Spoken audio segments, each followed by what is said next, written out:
Welcome to the Braylon Edwards Show with Shep. Touchdown, Braylon Edwards. Braylon Edwards, touchdown, Michigan. Running pattern to Edwards, touchdown, Michigan. Where we bring you the best in sports, entertainment, and insight. Join us every weekday from 2 to 4 p.m. as we break down the latest games, analyze the biggest plays, and dive into the hottest topics in sports. We'll have exclusive interviews with your favorite athletes and guests, and you'll get a front row seat to all the action. So tune in to the Braylon Edwards Show with Shep. Got one-on-one going end zone. Edwards in the air. Oh, what a catch by Braylon Edwards. His second touchdown of the game. On the Woodward Sports Network, where sports comes to life. Something about rivalry day, rivalry game, rivalry night. It just sets the scene. You wake up with that energy. Good evening, good morning, the whole 9 yards. What's going on, everybody? The Braylon Edwards Show with Shep. Excited as you see to talk about the Michigan Wolverines versus Michigan State Spartans. You're repping. Well, subtly though. You know, it's a nice little flannel. Doesn't say Michigan really anywhere, sharp. but you know what time it is. You know what time it is. I'm excited for tonight. We talked a little bit yesterday. Michigan State as it relates to basketball rivalries is very inconsistent.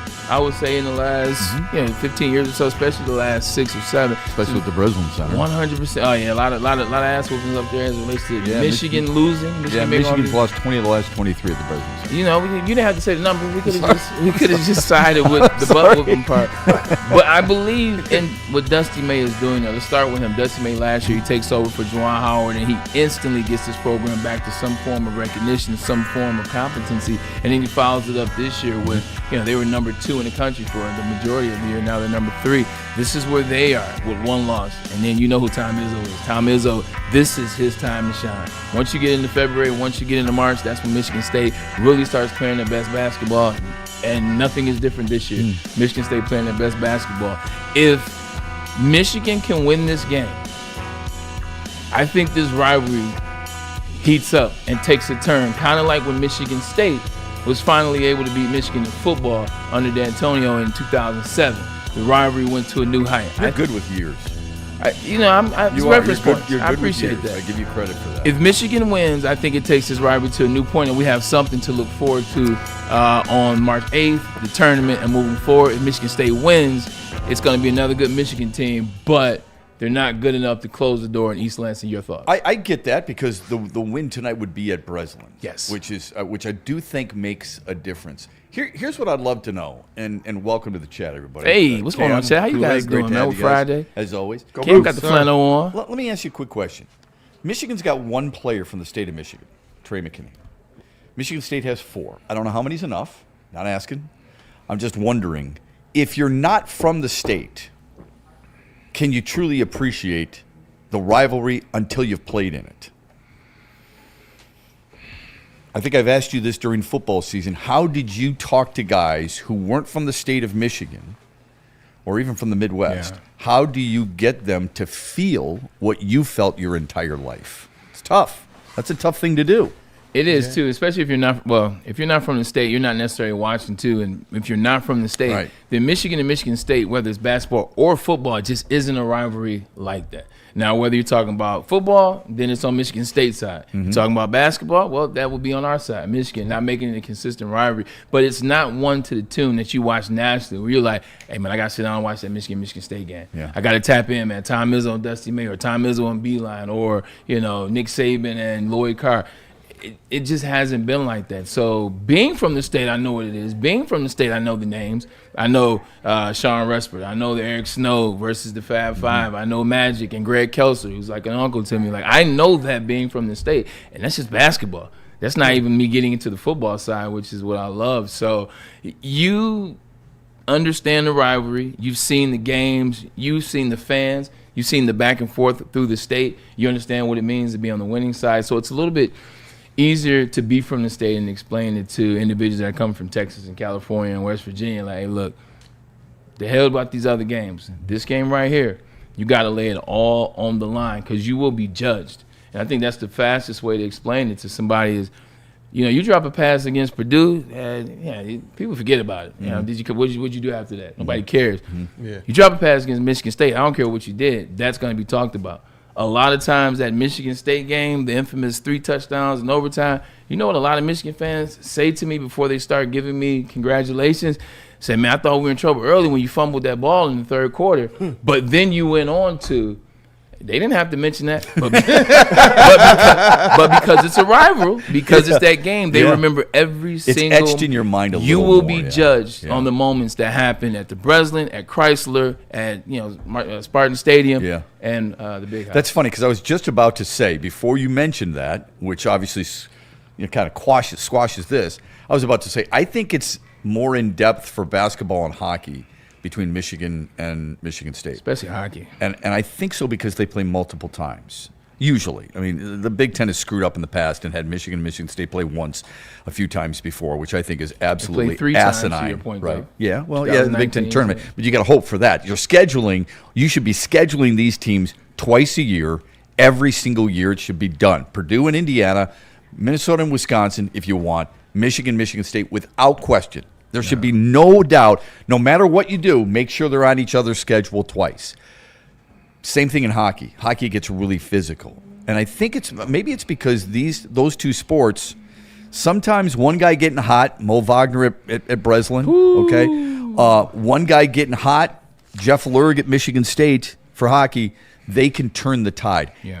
And because you are playing, at least in basketball, Michigan and Michigan State both just played Tuesday, right? Yeah. And we talked about it the very next day on the Braylon Edwards show.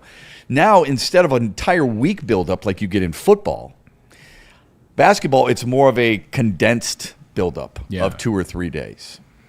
I just think there's something a little bit more to it, especially when it's on a Friday night, man. It is going to be absolutely insane at the Breslin Center tonight. I think so too, man. Like a lot of these basketball games that happen, they come on Saturday. The game will be probably around like 1 o'clock, maybe 4 o'clock. Maybe it comes on Sunday. Sunday, it's an early game as well, maybe a noon game. When it's Friday night, the lead up is the week. Like even though both these teams play, and they both had, some scares, both were able to overcome. You were thinking about it for Monday. Mm-hmm. Hey, Friday, you know what this is. Yeah. Michigan plays Michigan State at night. It's at the Breslin. Michigan hasn't won but so many games. We've been thinking about this all week, and now Friday is here, and tonight, what better way than to kick and relax for the rest of your week than to turn on the game and see what happens. Yeah, it's also cool that both teams were able to, if they both lost, I suppose it wouldn't have been a big deal. But having both won and coming back to win where they did, Michigan against Nebraska, Michigan State on the road at Rutgers, I think helps that. Nobody wanted to see one team go in with scuffling a little bit like that. I think also 100%, you're absolutely right about that. They were able to overcome and get the win. Michigan State looked like a completely different team in overtime. Yeah. And Michigan looked like a different team in the last 2 minutes of the game. But just looking at that, when these teams are both relevant, and this is the highest they've been ranked, when these teams are both relevant, it really brings you in. It makes it a lot easier because remember the Michigan State football rivalry, it had disappeared. The D'Antoni days were over. He had left. He was gone. Michigan State's trying to figure it out. And insert this 1 year stint where Michigan State in 2021, they go 11-1. They play Michigan, who was also 11-1 at the time. Michigan State gets the dub. This state, I was pissed we lost. I feel like we got cheated on the, they negated Aiden Hutchinson's sack strip fumble touchdown. But that's neither here nor there. It's water under the bridge. But I remember it. 1,000% because I've never seen them take away a sack strip fumble. That was crazy. But anyway, it jump-started the rivalry. That was a very, very, very exciting time. Mel Tucker's a new coach. We know how that worked out. Well, same for us, so I'm not cracking jokes. Pipe down. Yeah. But he's a new coach. They go 11-1. K9 5 touchdowns. Should have been in New York, the Heisman. Michigan, Aiden Hutchinson. It reinvigorated the rivalry. Now it didn't follow up with that, but for that brief moment, we were excited as hell. Yeah, I'm really fired up for students who attend those two schools, any alma mater.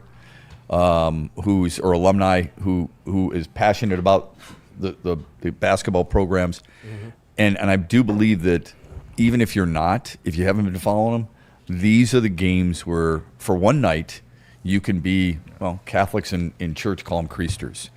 You go to mass on Christmas and Easter. That's it, and that's the same thing maybe with some Michigan State fans who may not be basketball fans, but tonight they are. So super excited for that. Yeah, I don't know how many of these guys are going to play at the next level, okay? I don't know if Jackson Kohler is going to play in the NBA, but you know what I do know? He's really improved his game. He's been really good. I don't know if Burnett's going to play at the next level. He's really improved his game. I like watching guys who sometimes I feel they are cherishing these games a little bit more because they won't be one of the 60-plus guys drafted. That's in the what NBA. made those early B-line teams so fun at University of Michigan when they finally started getting things turned around. I loved Stu Douglas. I loved Novak Morgan. Like, I loved that team, man. It seemed like that It's a good program. call. It's a good call, especially Jordan Morgan, because he came out of UD, Jordan Morgan, yep. and everybody thought he was SOFT. They thought he was really soft. And you know what they did? remember that. They toughened his ass up so much so that he became the Big Ten Defensive Player of the Year. I'm sorry, I shouldn't have. No, I remember that. I was just going to say, Bray is spitting too as it relates to the rivalry. Here we know what it means, but I remember when I went away from home, people knew about Michigan versus Ohio State football, but they were like Michigan State versus Michigan basketball. They didn't really know much about Michigan basketball like that. They all knew Tom Izzo, and they didn't even think twice about a rivalry between the two. So that was pretty until you had to preach to them. I had to. Once you preached, I had to. They listened. Yeah, it sucked being from Michigan at the time that I was as it relates to basketball, because when I got into the league and I'm having conversations, everybody's breaking their schools down. Everybody's laughing at mine. It was like, man, like, when last time y'all had a relevant team? Was it the 5-5? Is it Jalen? Is it Chris? And I have to be like, I mean, he's not far off. I mean, we had Tractor Trailer and Mo Taylor, but they didn't get past the Sweet 16. So you're absolutely correct. Well, they got the Elite Eight, I think, once. But, yeah, and it was a bad time in Michigan basketball. This is good for the state. It's good for the Big Ten. I know I'm being a little bit of a homer here, and that's fine. I think it's good for college basketball when two premier schools can have premier programs. I'm not saying they have to be ranked in the top 10 every single year, but to have this much at stake where they're competing for a conference title is really what it's all about. I'm not saying it's to the level of Duke and North Carolina, so don't take it out of context. But this is what, and we've seen it for a few times now over the last 15 years, where people look at it and it becomes a national scope more than just a local article. Yeah, I don't understand why the Michigan State rivalry has always been so inconsistent. This is not at Michigan State. This is at Michigan. I look at it as Michigan should be the same in basketball. They shouldn't have taken a dip. Like, I never understood Michigan State has stayed true. They've had Tom Izzo, who's one of the greatest coaches of all time, and I understand that. But on the basketball side, there's been so much struggle in Michigan now, whether it was some illegal stuff and some probationary stuff, but they struggle, in my opinion, like, just far too much. Well, they struggled to find the right guy. That was first and foremost. But that's the thing, like, why? Like, I can understand why Michigan State football would struggle at times in here, but I can't understand why Michigan basketball would struggle. So here's this is a great question. Yes. And I would love to know your perspective on it, anybody's perspective in the chat. When you used to go to Chrysler Center, you walked around the concourse and it literally looked like a high school gymnasium. It did. They had pictures of Ben Plotke pinned up there. Strength and conditioning coach. Behind a glass, or his wife, who was in charge of, I think, volleyball or whatever. Okay, they had all these famous people or who were at the school at the time, and telling people this is who's in charge of this, and they had them pinned up against what appeared to be bad carpet. Okay, whatever it was, right? Foam core. So that turned a lot of kids off. The lack of winning, obviously. Everybody wants to get to the next level, even though they've had pros and stuff like that. But it shows you just how difficult it must have been if you didn't get Weber or Rose. Who else could you have gotten? Because those guys going to that school in today's day would have never happened because of the facility. The facility was absolute garbage. So you could say what you want about Bill Martin, but Bill Martin put that thing in motion to have it redone. And Mr. Davidson contributed a lot of money, all right? Tommy Amaker, when he got there, he said to them specifically, we need a new facility. Now, they didn't want to build a new one. But they did give the bones to, they had good old bones in that one, and they did upgrade it. And that was a really big thing, I believe. Yeah, my institution is a little behind the times, a little idiotic as it relates to that, because they were so focused on putting all the money that the football team was making, because boy, oh boy, were we making a lot, and we still are. They put all the money that we were making, they put it into the schools. School buildings, school properties, things on campus, as opposed, like, we sucked. Like, Michigan's facility sucked. The football facility sucked. Schembecker was behind the times. The locker rooms, big time. They were behind the times. Like, but it is what it is. We're at Michigan. Go blue. Here's a Nike swoosh. They didn't even give us the money. So I can only imagine what basketball wasn't getting now that you bring that up, man. But You should have. I mean, you knew this. I mean, their weight room was absolute garbage. Okay, there's high schools that had better facilities. So I think that was part of it. Of course, winning, and then the stability of Michigan State. When you've got Tom Izzo, one of the greatest college basketball coaches ever, knowing that he's going to be there for a long time. And lastly, and this might be very minor. Okay, this might be very minor, but Michigan was really peeved when the Michigan High School State Championships left Chrysler and went to Breslin, and they've stayed there for a long time. Michigan really wanted to be in a rotation. Think about every little kid in the state of Michigan who wants to play basketball. If they can't play at Little Caesars Arena and be the next Cade Cunningham, where do they want to go? Michigan State. They want to go to the Breslin Center and play for a state championship. Michigan thought that was really important, and they could never wrestle that back. So I think all those things are part of it. I'm not saying there's one thing, but I think all those were part of the reason it was a challenge. Yeah, basketball in the state of Michigan, you think about Michigan State. Sure you do. Now maybe you start thinking about the Pistons a little bit more, but for the most consistent last 30, 40 years, it's Michigan State you would think about. For sure. They're the king of the jungle. Yeah, There's no question about that. Yeah. And over the Pistons too, huh? I mean, until recent, let's say last year? I would say until recently. I would say last year, right. I mean, there was a period of time. Of course, I mean, look, if you think of basketball players, who do you think of in the state of Michigan? You probably think of Isaiah Thomas, right? Magic Johnson, right? Steve Smith. Those, I think Antoine Jobert, okay? I think of, Kevin but Tolbert. more because of his high school career than I think of his college career. Yeah. All right? So I think if you... Like Kelvin Tolbert. Sure. High school career, like he was been a lottery pick Right. if he would have came out. Eric Turner, Glenn Rice. Go ahead and pick. Yeah, Okay. there you go. So many great, and I mean, I don't use that word very often. You know that. Great players from this state. And Michigan State still had that aura, even when the Pistons were contending for championships with Ben Wallace and company. Yeah. So I do think they've been king of the jungle in that regard. Yeah. I would agree on that one. I wanted to ask you a quick question, and then we'll move on. We got some football discussion. We got some great athletics, great athletes discussion to get to as well. Mm-hmm. I was pumping gas earlier. You know how sometimes you jump over the hose once it's on the side of your car? Yeah. Tripped. Oh, down goes Frazier. Down goes Frazier. I didn't go all the way down to the ground, but I stumbled forward. Like I had just had the last shot before the bar closed. So I stumbled forward, a few steps, more than a few steps, almost right into somebody else's car. Ooh. Yeah. What's the embarrassing? I don't want to hear about anything at night with anybody in a nice mood. I'm just wondering if there's an embarrassing moment for you publicly not too long ago that makes you go, I'd like to hide. Really fast, because people, if they're rolling those cameras, if they were rolling that phone, they'd have a good chuckle with a lot of good friends of theirs tonight. I don't think anybody got at that because it was no one's watching me pump gas and then stumble. No, I got you. I came back in town.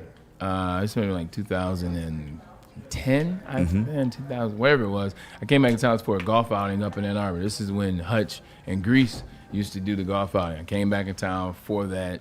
And after the golf outing, I had to shoot to the airport to get back to New York because we had something that night, the New York Jets. So got into clowning around with another number one in Michigan, Dave Terrell.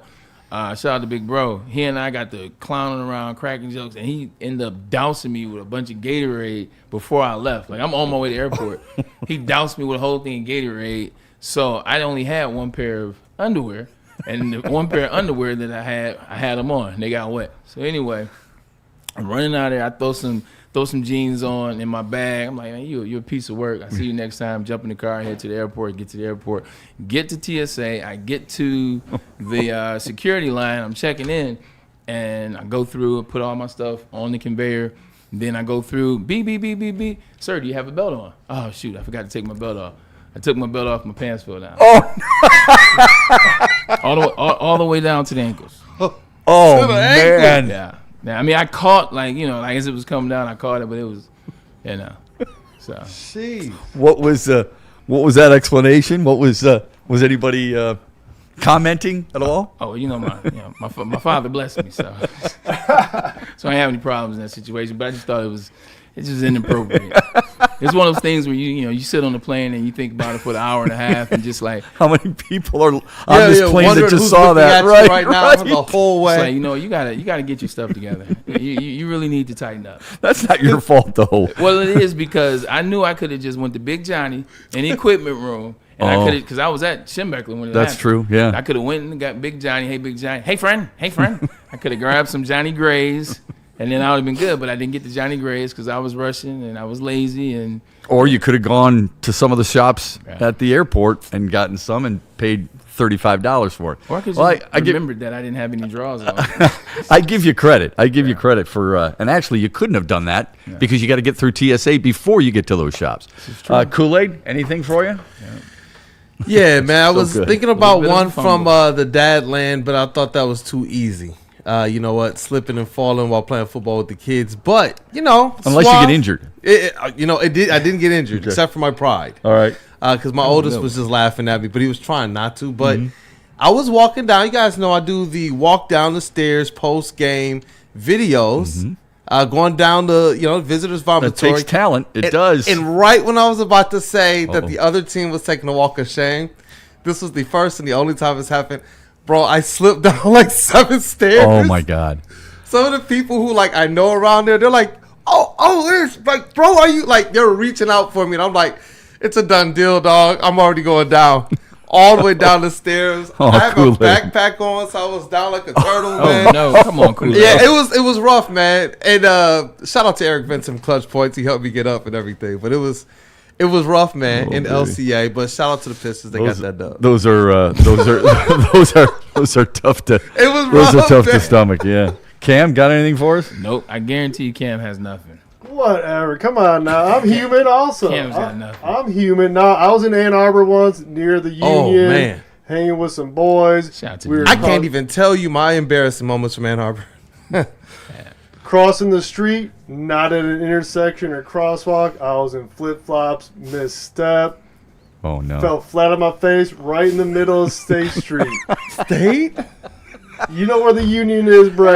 Oh, yeah. Stayed in South U. Yes. Oh, that's All kinds tough. of foot traffic. So many people saw me. That's tough. Busted my foot too. I was walked off the street with a limp. It was not. Were you in bright maize and blue? That arguably might be the most populated spot. Yes. Like that might be Yeah. the most populated spot because you got the ugly right, you got the ugly right, not the ugly, but the oh my Brown god, jug down the- fishbowl. Excuse me, you got the fishbowl right there. You have the Art Institute right there. Then you have the Union. Everybody's walking that way. The frat house that people are in. The registration at the beginning. So, woo, you fell there. That's tough. Right there. Did you? How do you act when you after that? Do you just get up and go, "Thank you, and just swallow? I the got pride? up with a limp. I was in the middle of the street. I had to get up out. Tough. The flip flops.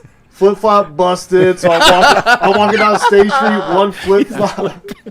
You can picture it, can't you? I'm picturing Cam right now, But that- limping out of there. But that's the one thing about I feel like I might have drove past them. I'm sorry, Cam. But that's the one thing about What up, one, though? college towns, and then two, Michigan, which was like a hippie, still is to a certain extent, like a hippie college town. Like it's not a lot of judgment. Right. Like nobody's like, okay, he fell. So Yeah, whatever. okay. Been there, done that. But yeah. it's not like it's more so like, hey, this guy just fell over there, or they didn't see it. World star. Nah, not. And now, Nah, if you would have fell on Main Street, like that's a different Ann Arbor. Yeah. Like that's white collar Ann Arbor. Where the money's Yeah, that's at. the corporate. True. You fall there, like you might get. That's where put on restaurant the week news. happens. In other news today, local man trips and falls on 5th and Main. breaks his flip flop, Whoa. and his nose was bleeding. They'll Yes, he zoom won't in be on the going to broken Chop House. flip flop. Back with the weather after this. Back to you, Bob. All right, we'll get to some football when we come back. ESPN.com had an interesting article ranking the coaches from 2021 and who was the best.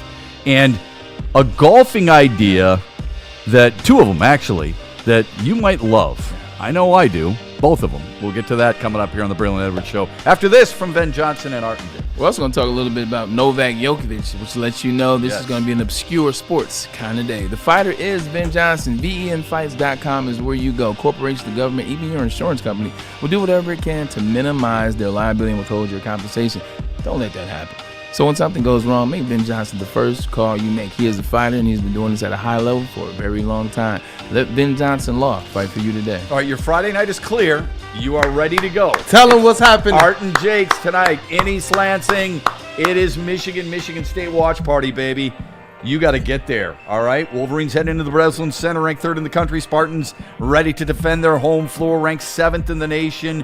Big screens at Art and Jake's. Great food at Art and Jake's. Cold drinks at Art and Jake's, and good people, including Woodward Sports at Art and Jake's. And you know what, Shep? If they can't get to the one in East Lansing, find you an Art and Jake's somewhere near you to watch this game. Amen to that. Get there. Wear your green and white, wear your maize and blue, live it up, have some fun. It's Friday night. Art and Jake's. Let's go. Fire. Fitness now has even more best-in-class strength equipment. Join today for $1 down and save. We're stepping it up. We're not slowing down. Finding new face, new focus. Love that new equipment smell. So, you in? Join the club today. Save when you join for just $1 down, $15 a month. Planet Fitness. We're all strong on this planet.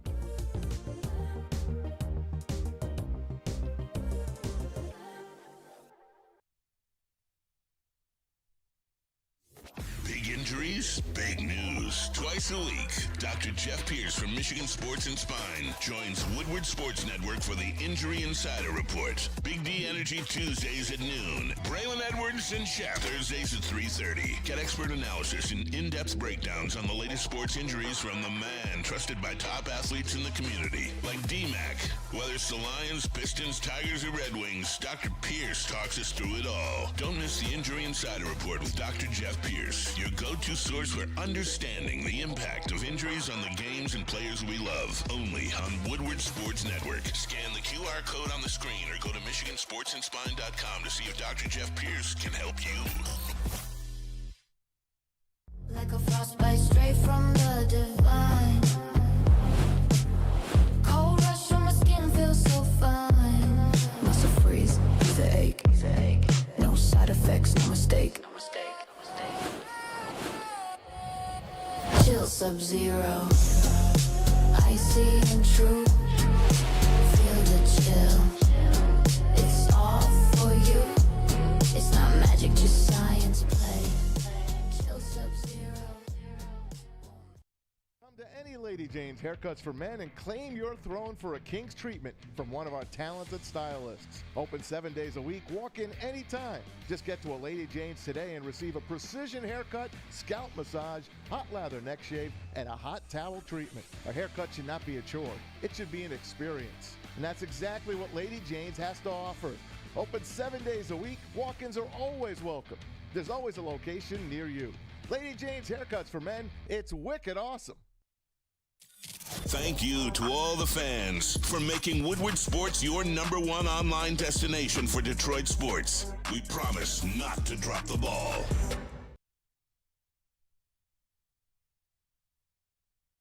The most talked about Detroit media by other Detroit media, and we love it. It's the Woodward Sports Network.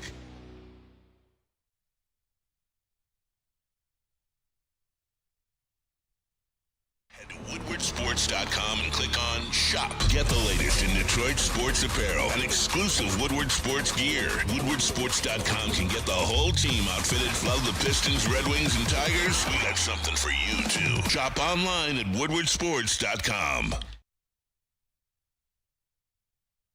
Starting your journey, continuing your journey, you know what I'm saying? Or you took a little break and you want to get back into it. Planet Fitness is the gym for you. Remember, we're all strong on this planet, and that planet is Planet Fitness. Over 50 metropolitan Detroit locations. It's the gym for you because it's the gym for everybody. No judgment here. Check.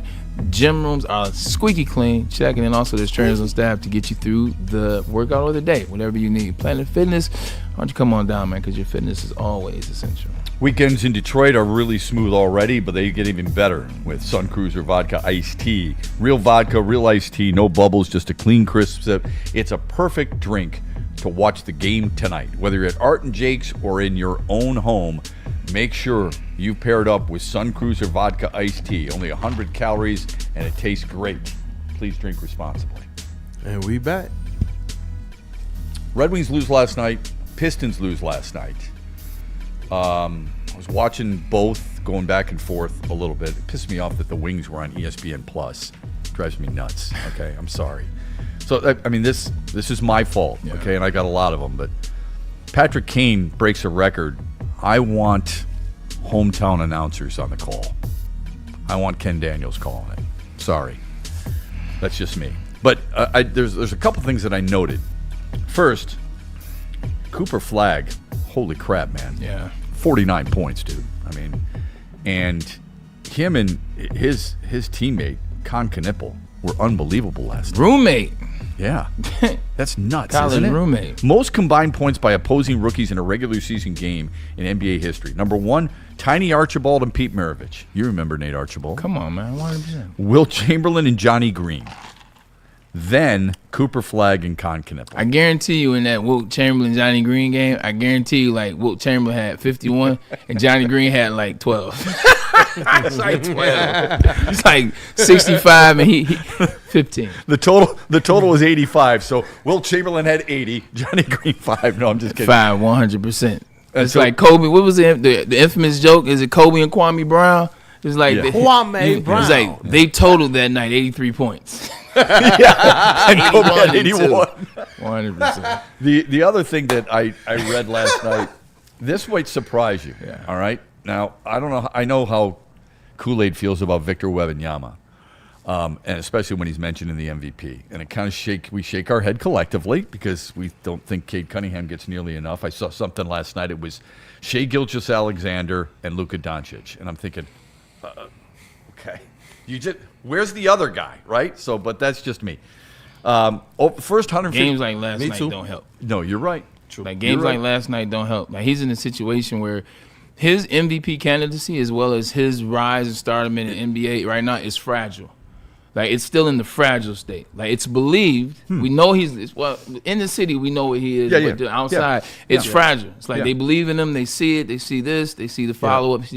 But it's like it's still fragile. You mean like as a superstar? 100%. Like you still haven't had that full season to where it's not fragile yet. So I don't mind the 26. I think people will look at the 8 for 22. That's what I looked at.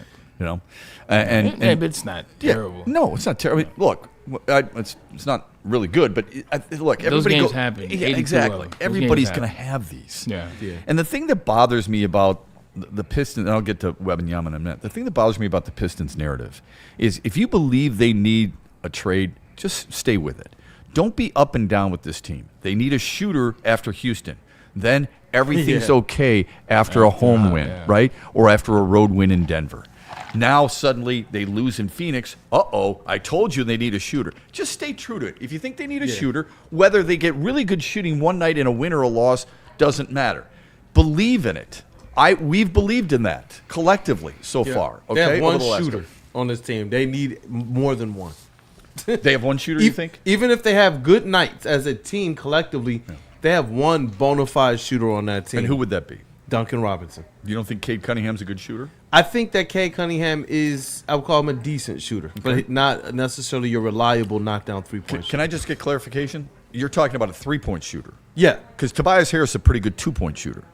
Yeah. I'm talking about three-point shooter. Three-point shooter specifically. Right. Yeah, like everybody in the league shoots threes now. Yeah. It's kind of no, you're right. We assume, like, shooter? Yeah, you're talking about three-pointer. Yeah, and Phoenix last night had 16 triples, right? I mean, Dylan Brooks.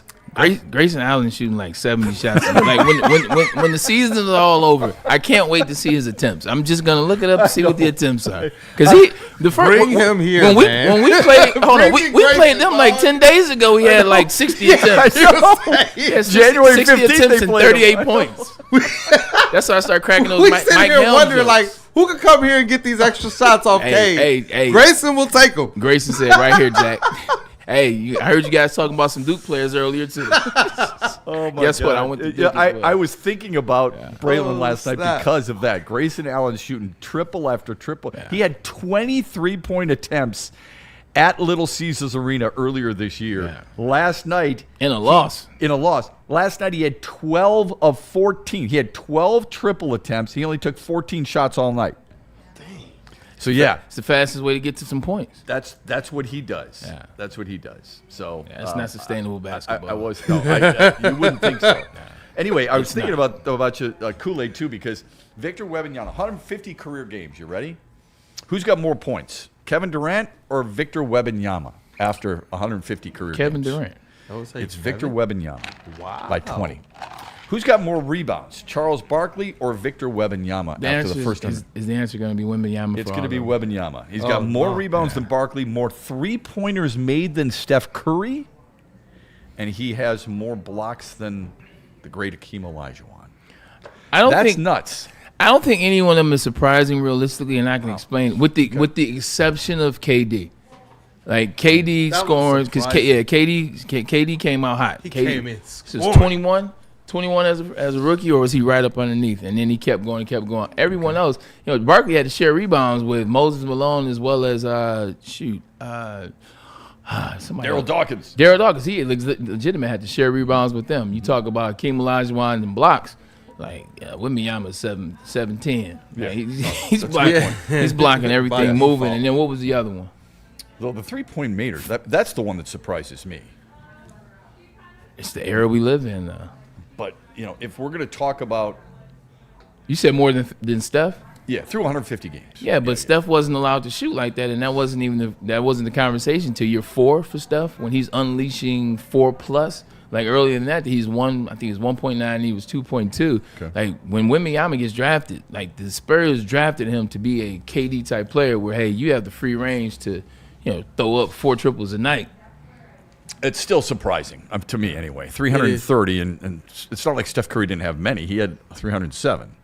So for Wembanyama to make them, it's taking them is one thing. Steph Curry's the greatest shooter of all time. For Wembanyama to make them is a little surprising to me anyway. Not for me. Not for you. Yeah. Because this is how they introduced him. Like he's not some player that was drafted number 1 and then it was like, oh, by the way, he actually ended up being pretty good and he's doing this.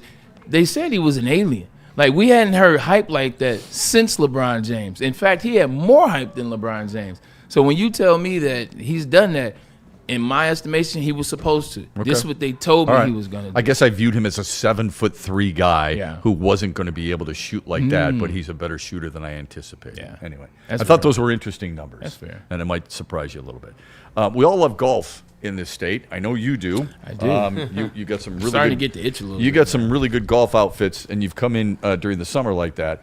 There is something taking. I love that you didn't say I could play. You just said I had nice outfits. Well, I've never played with you. I've never played golf with you. I assume you can because you get invited all the time. So my assumption is that your game is getting better. This is taking place in Illinois. For $50 million, they're going to have a 9-hole indoor track called the Megalodome in Oswego, Illinois. It's going to open next year, 2027. It's going to feature 3 domes and 9 holes. 9 holes where you're going to. It's not a par 3, okay? 27 holes in total? No, just 9 holes. Oh, okay. Just 9 holes. I think like ice back there. I think you got to go from one. Maybe like each dome might have 3 holes. Each dome might have 3 holes, and you walk from one to the next. Okay, that's what I'm picturing anyway. Okay. Would you be in for this? Yeah, I would go. I would attend. I would hang out. If somebody invited me, I would go. I would pull up. Maybe become a member or something like that. My only thing is. How hard is it going to be to get around? Yeah, are you talking about golf cart, or are you talking about walking, or are you talking about getting around in general? Getting around in terms of reservation. Yeah. Oh. You're talking about like 9 holes, and one of these, like everybody in the state's going to be like trying to crowd this list. That's true. That's a good point. Heck yeah, but I would be in. Shoot, I semi like the TGL. Not necessarily to watch. I would go play. I think that would be fun. So this is not a simulator, as we talked earlier. This is the real deal. This is the real deal. This is clean. You're using different clubs in your bag. I don't know how far the longest hole would be. Yeah. Even if they said to me the longest holes are par 4s, I'm in. I just want to get there. It's not that I have anything against simulators. I don't mind hitting golf balls in simulators, but I mean after a while it gets a little old. Yeah, this is from my dinosaur knowledge. I think it was Megalodome. Megalodome. It's like Transformers, like dinosaurs, like a megalodome. It's like Drew Pensy. What do you think? What do you think? What do you think, Kool-Aid?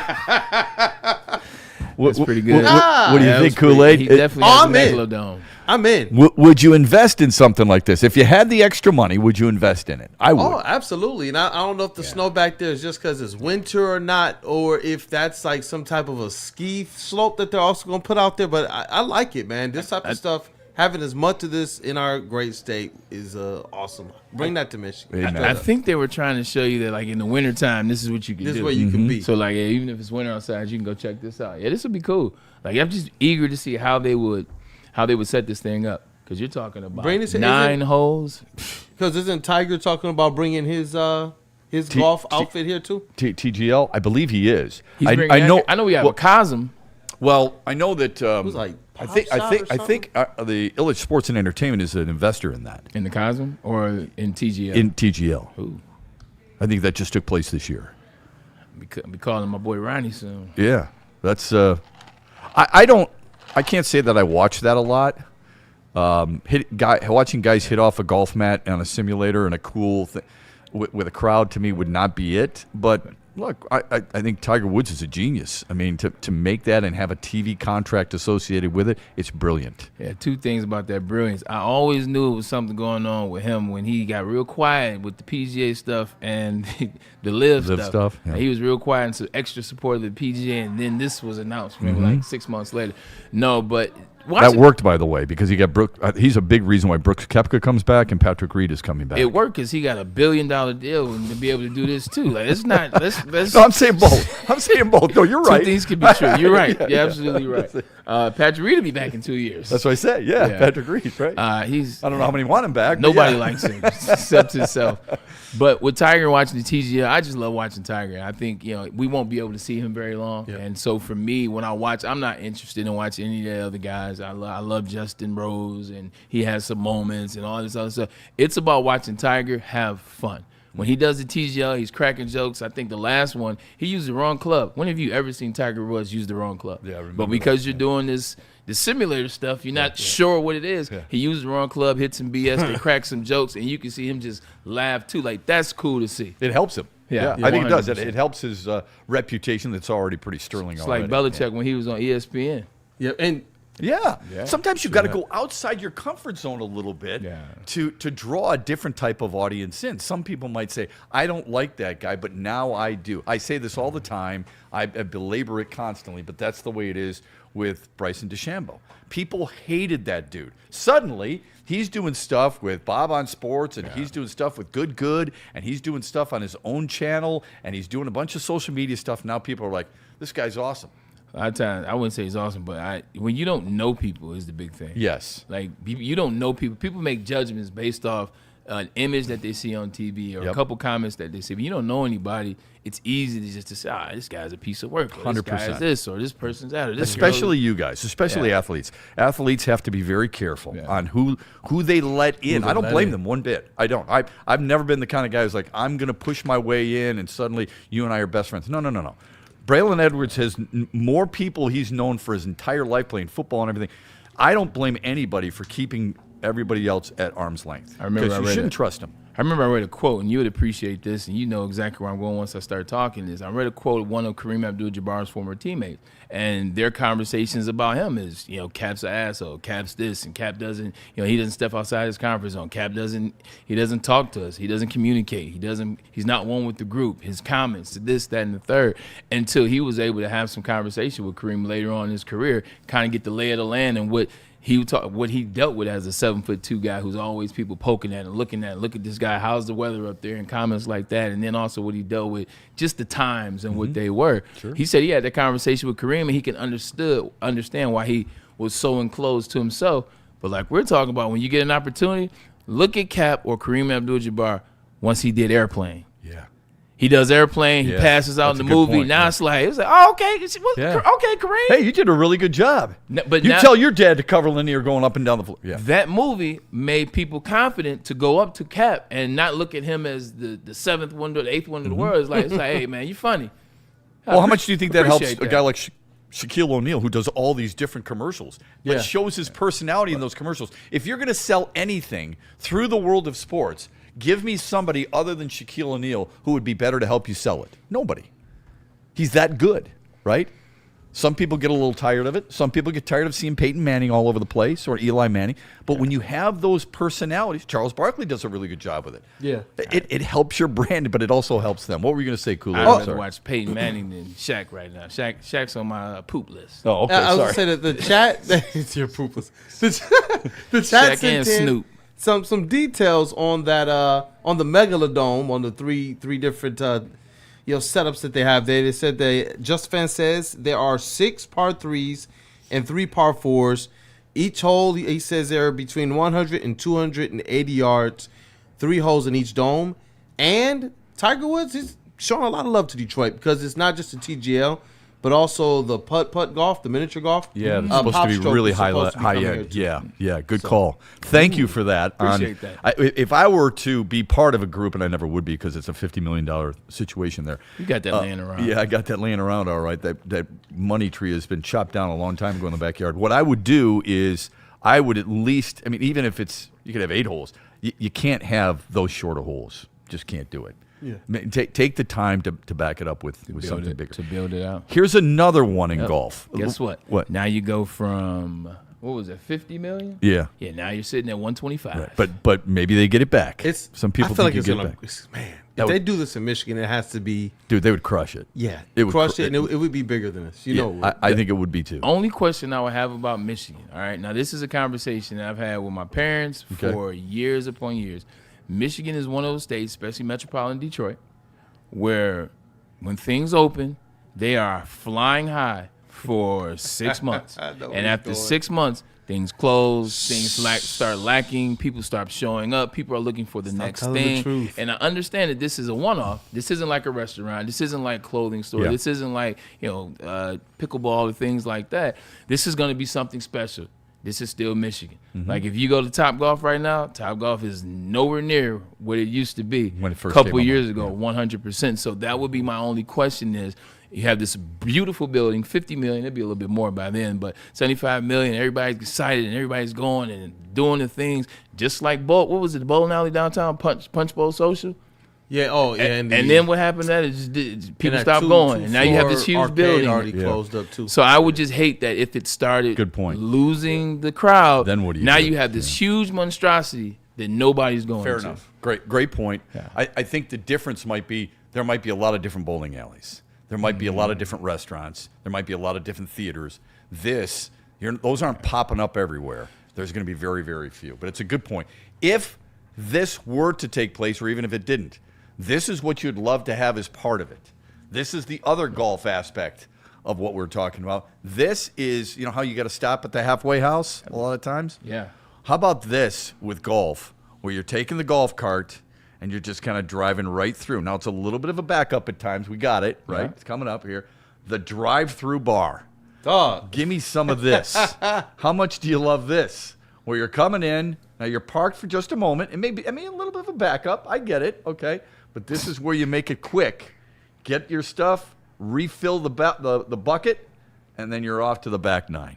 Like quick and the pass or the turn don't go hand in hand. That's true. Like I get so annoyed. Shep, I'm the guy that comes to the turn. I don't even need to go to the turn. Like I'm the guy that, hey, look, man, look, I'm good. You go right to 10. Or go to 10, and then I'll just park at 10, run back, go grab a drink if I'm drinking. If I'm not, then go grab a dog, come back. Or I'm just sitting in the car waiting to tee up. People get to 10, man, and they just want to relax, kick it, chill. I'm with you, though. I hate when people bring me to their country club, and I appreciate it. Thank you so much. Let me start. Thank you. I'm appreciative. But they bring me to their country club. We play the first 9, and then they get so hyped with kicking it with their buddies from the club, and, hey, would you shoot? Are you playing in the members only this week coming up, or the member guest, and this, that, and the third? I'm like, dude, I came to golf. I didn't come for you to show me off to your homeboys. Like, let's get out on the court. You know what I like to do? I like to get my stuff, get in the cart, and get to 10 right away. I'll eat while I play. I'm not going to order, sit down and eat, and then pick it back up at 10. That's why you gotta love these new these new golf carts where you just order that on the cart. Sure you do. And then they bring it out to 10 or bring it out to 11 as you're finishing. This can help you though. Swing by, grab a couple of beers, use the card, and you're out. But what if you just get the bag beforehand? You just put them in the bag. Boo boo. Got 6 in the bag of ice. What if you're really thirsty? I don't know. I mean, that's a possibility. Depending on who's playing and where we're playing, those can usually go by pretty quick. They better have a couple of these. Hey, speaking of golf, yesterday you had something that we didn't get to. I want to, and that was all the cities in Michigan. All right. Now, we've got a ton of golf, right, in this great state, and I love it. But you had something, and I want to. This is very interesting regarding with Kool-Aid and Cam. Cam's been in every 50 state, all the 50 states. He's been all of them. But I want to know. He's been all the continents. You too. had this up. Can you walk us through this Traveling and let's play this little game and see how we're doing with it? I saw this the other day. I thought it'd be fun. Just kind of look. It says the average Michigander has been to 6, as you can read, of these towns and cities. Which ones have you been to? I'll go second to last. We'll let Shepard go last. We'll get you guys going first. Jay, I see you in the booth. Got the headphones on. Kool-Aid. How many of these cities have you been to? I've actually Detroit, been. Grand Rapids. Have you been to Detroit? We'll start there. I was born there. We moved out at 7. D? Yes, sir. Yeah. Yes, I've been to all but South Haven and Bay City. Okay. Okay, so it's not bad at all. Yeah, that's not bad. It's 18 of 20. That's actually pretty good. That's pretty good. You'd pass in every school. Yeah. Shout out Stick. He had his wedding out in Charlottesville. He did. He did. Okay. Shout out. What you got going on with Jan Cam? But shout out. I didn't so. I mean, you know me, Got him a Jared Goff international jersey. traveler, statewide traveler. I've been to them all. Been to them all. Good Been man. to them all. Do you have a favorite? When I was a little tyke there, Petoskey and Charlevoix, barely remember. Yeah. Okay. But been to them all. Is amazing. Favorite? Yeah. Good one. Huh. I mean, bias against Ann Arbor. Detroit has the excitement. Marquette, natural beauty. I got to go there up in the UP. There you go. Yeah. That really doesn't surprise me that much. Same. It really doesn't. Look at Cam taking us through. Shout out to Cam. I've been to every one of them. He ain't tell us about the Frankenmuth chicken though, man. Zenders. What Come you know on, about boy. Zenders, huh? What if I said it was overrated? Hold on. That's what T-Paul said too. Hold on. You like you like Zenders? I like Zenders, man. Look at him. Look at bro. Look, man. So yesterday you couldn't get the Talk lyric about it. right for the Fresh Prince of Bel-Air, and now today you telling me you like Zenders? Hey, look, man. My pops grew up Black card taken away on Glendale, Dexter Davison area, man. Does he Go like back. the chicken? He took me there after an auto policy conference because he was in an automotive. But sometimes you industry. got to go away from your parents. Took me Look, up there, so man. look, my mom I liked used to, it. my mom Kool-Aid used to going have, like this means he's serious. My mom used to have liked this it. same. We used to do the same Christmas trip every year as it relates to I'm confident in what the I like. holidays, Thanksgiving, Christmas. Go to Birch Run, go shopping, and then go over across to Bronner Brothers. Go and do that. Yeah. And after Bronner Brothers, buying ornaments and things for the holiday. Oh, yeah. You know how you finish the night. Right. You go to Zenders. Only reason it was the driest, blandest chicken that you could ever have. Only reason why we would go there is because we were stuck up there for 7 hours. So you just wait another. Should have gone to Tony's. Well, I didn't know any better. I was Tony's 12. has some unbelievable 10. stuff. Oh, But the now- sandwiches. see, now I know. And hey, listen, Zenders is so overrated. it is overrated. Like the town is I don't cute, like but I think the potatoes are dry too. I think the whole thing. You got to go in there and really. Everybody ends up getting the same thing. Yep. But I try to be different. But if you go to Tony's, you get that. Hey, listen, man. But banana split is unreal. Hey, well, look. Zenders chicken is almost bland enough to where I feel like it's on purpose. Like, it's like we're gonna make the chicken bland enough so certain people don't come. No, I'm joking. Well, here you go. No. I'll put you on game then, bro. I'll put you on game, all right? Next time you're in Frankenmuth, Okay. you got to go to Flavor Caribbean Cuisine. Okay, that's not Zenders though. Check see? them out. It's Jamaican food. All right, who's It's making? Jamaican But food. who's making? It's Jamaican stupid. It's Jamaican. Are the people at Zenders? No, it's not the cousins Zenders over at people this out there. spot. They making just it. relabeled it. No. I would say the best here. Traverse City and Petoskey are obviously beautiful. Holland is really underrated. Holland's a cute little town. That's where Hope College is, in case people were wondering. So that's and Saugatuck's dynamite too. Saugatuck is my sleeper on here. Saugatuck is beautiful as I don't know. I've been to all except Mackinac Island. Oh, really? You ever been to Mackinac Island? I knew that was gonna be a shocker. That's why I didn't tell you yesterday. Yeah, that is surprising to me. Mackinac Island is the only one that I've never been to. That's one we got to go to as a show. What's it, like 8 hours from here? Why do we have to go to the show just to get him to go? We gotta a go, place that man. doesn't have a car? You're a Michigander. I don't understand that. Look, and you True, can go but, like, camping you up know. there too, man. It's actually pretty dope. Yeah, shout out. Like, if I'm driving 8 hours, I'm leaving the state. I ain't driving 8 hours and still be in Michigan. You almost left the country when you there. Hey, man, 100%. if you're driving 8 hours, you're gonna leave 2 states. Is what you're You doing. ain't lying about that. I feel you. But I've been to all these. Away? I think a lot of people have been all these for the same reason. It's like sports, Yeah. sports, and then the Michigan experience. Now, here's a good question: where's the best golf course that you've been to in these 20 cities? Yeah, That's a great question. Bel Air Golf Course. No, Belvedere Golf Course was all right at Petoskey. That's in Petoskey. Yeah. Up north, of course, they've got Yeah. such great golf courses up there. There's just so many of them. Yeah, that would be my go-to. Yeah, I'm not going to say Rackham and Royal Oak. So I would say all the places up north. There's so many of them, whether it be the Bear or whatever. So that would be it. Yeah. Grand Rapids has sneaky good golf courses too. Yeah. Yeah. Well, it should. It's the second largest city in the state, so it should. Behind what? I'm joking. Ann Arbor's got some good courses. Yeah, I played it so many times. Yeah, but not. Some would argue that Magic Farms is the most fun course to play. It is a fun I don't think it's their best course. It's the most fun course to play. And Michigan State's courses are nice. I've never been up there to play golf. They're pretty good. Pretty damn good. All right, we'll do some football when we come back. Let's do it. And some of the best athletes of recent generation, considering what took place earlier this morning. I don't know if you saw it, but Braylon's got the info on that coming up after Sharon's Heating and Air Conditioning and Jack's Car Wash. Sharon's Heating and Air Conditioning, what a time you need it, right? Maybe some of you, the housing market is starting to take off a little bit. A lot of people are out there looking and buying houses. The place you go to is Sharon's Heating and Air Conditioning if you're looking to fix the furnace or fix the air They sell conditioning. houses in Livonia? They do sell houses in Livonia, and I think they're okay after dark. So after 40 years of reliable service, treating customers just like family, making sure that your furnace or your air conditioner is running safely and efficiently all season long. Call them today, 734-238-3805. That is Sharon's Heating and Air Conditioning, or go to their website, sharonsheating.com. Jack's Car Wash is the best car wash in the state. The sun has been shining for the last couple of days. You want to take advantage of it. How about we get you a free car wash? Text WSN to 888-522-1729. Once you're there, sign up for the Unlimited plan. The Unlimited plan allows you access to all 40 locations and all the things, the free vacuum, the compressed air, the mat cleaning. You get all these, man. They'll take care of your car, make it look just as good as new, like you just walked off the last Stanford car dealer. This is the move for you. Come to Jack's Car Wash today. Find your sun with Sun Cruiser Vodka Iced Tea. Made with real iced tea and real vodka. Cold, refreshing, and made for moments like these all year long. Let the good times cruise with Sun Cruiser.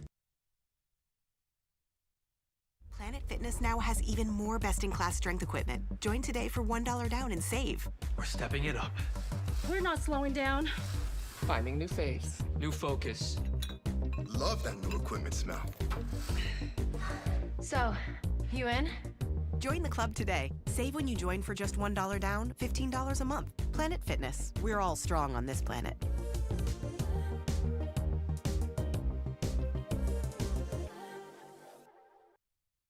Like a frostbite straight from the divine. Cold rush on my skin feels so fine. Muscle freeze, it's a ache. No side effects, no mistake. Chill sub-zero. Icy and true. Feel the chill. It's all for you. It's not magic, just science play. Chill sub-zero. You know how some things are so good they should be world famous, but they're not? Our house-made vinaigrette is one of those things. And the antipasto salad, we drizzle it over. Same with our hand-battered chicken tenders. Original recipe soups and pasta sauces. It's almost as if our original world-famous Detroit-style pizza is mocking them. And that's not very nice.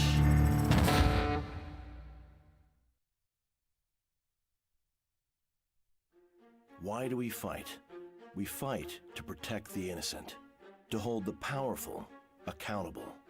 to bring the oppressors to justice. Why do we fight?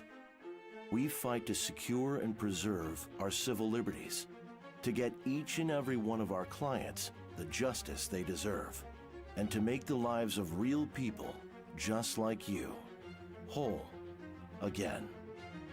ThenFights.com. Looking for your daily sports fix? Look no further. Join Braylon Edwards, the University of Michigan legend. Lofting it right corner of the end zone for Braylon, up in the air. Touchdown, Michigan! And Shep. Do you believe this comeback? Your favorite sports commentator as they tackle the hottest topics in the world of sports. Catch the Braylon Edwards Show with Shep, Monday through Friday from 2 to 4 p.m. on the Woodward Sports Network. Get ready to laugh, learn, and love sports like never before. Head to woodwardsports.com and click on Shop. Get the latest in Detroit sports apparel and exclusive Woodward sports gear. Woodwardsports.com can get the whole team outfitted. Love the Pistons, Red Wings, and Tigers? We got something for you, too. Shop online at woodwardsports.com. If you are looking to take your relaxation to the next level, like I know you are, then you got to visit the Massage Chair House in Bloomfield Hills. It is the largest massage chair showroom in the Midwest, like in the entire Midwest, because Michigan always does it best. They feature top brands like Infinity and Osaki. Remember those when you go to book your visit. Experience the difference with Dr. Eric Duncan, the Wellness Doc, and creator of the #1 YouTube channel for massage chair reviews at The Wellness Doc. Book that visit today by going to massagechairhouse.com or scan that QR code that's on the screen. Massage Chair House, your ticket to ultimate recovery and relaxation, or you know what? The best bet in relaxation. And that big game we've been waiting for months is on tonight. Prime time, 8 o'clock on Fox. Let's go Pistons. Oh, Fox. Go blue, baby. That's right. That's right. Check it out, though. With this game, you can bet up to $1,000 through the Caesar Sportsbook app. And if you lose, you get that bet back. That's crazy.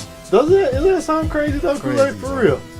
All you got to do is scan this QR code, enter the code Woodward1000. If your first bet doesn't hit, you get that deposit back up to $1,000.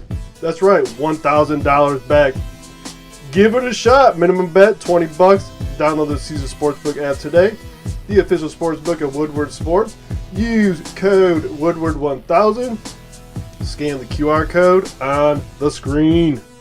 We back. I'm gonna get Braylon some Zender's gift cards, man. You can keep them, bro. You pass those Zender's gift cards, man. That's gonna be some smoke, man. Welcome back on Braylon Edwards Show with Shep. Shep, man, hell of a match last night. Well, technically early this morning, man. One of those GOAT status type individuals in Novak Djokovic, man. He's able to come through in 5 sets, winning the last two 6-4, 6-4 over Sinner, who's the number 2 seed.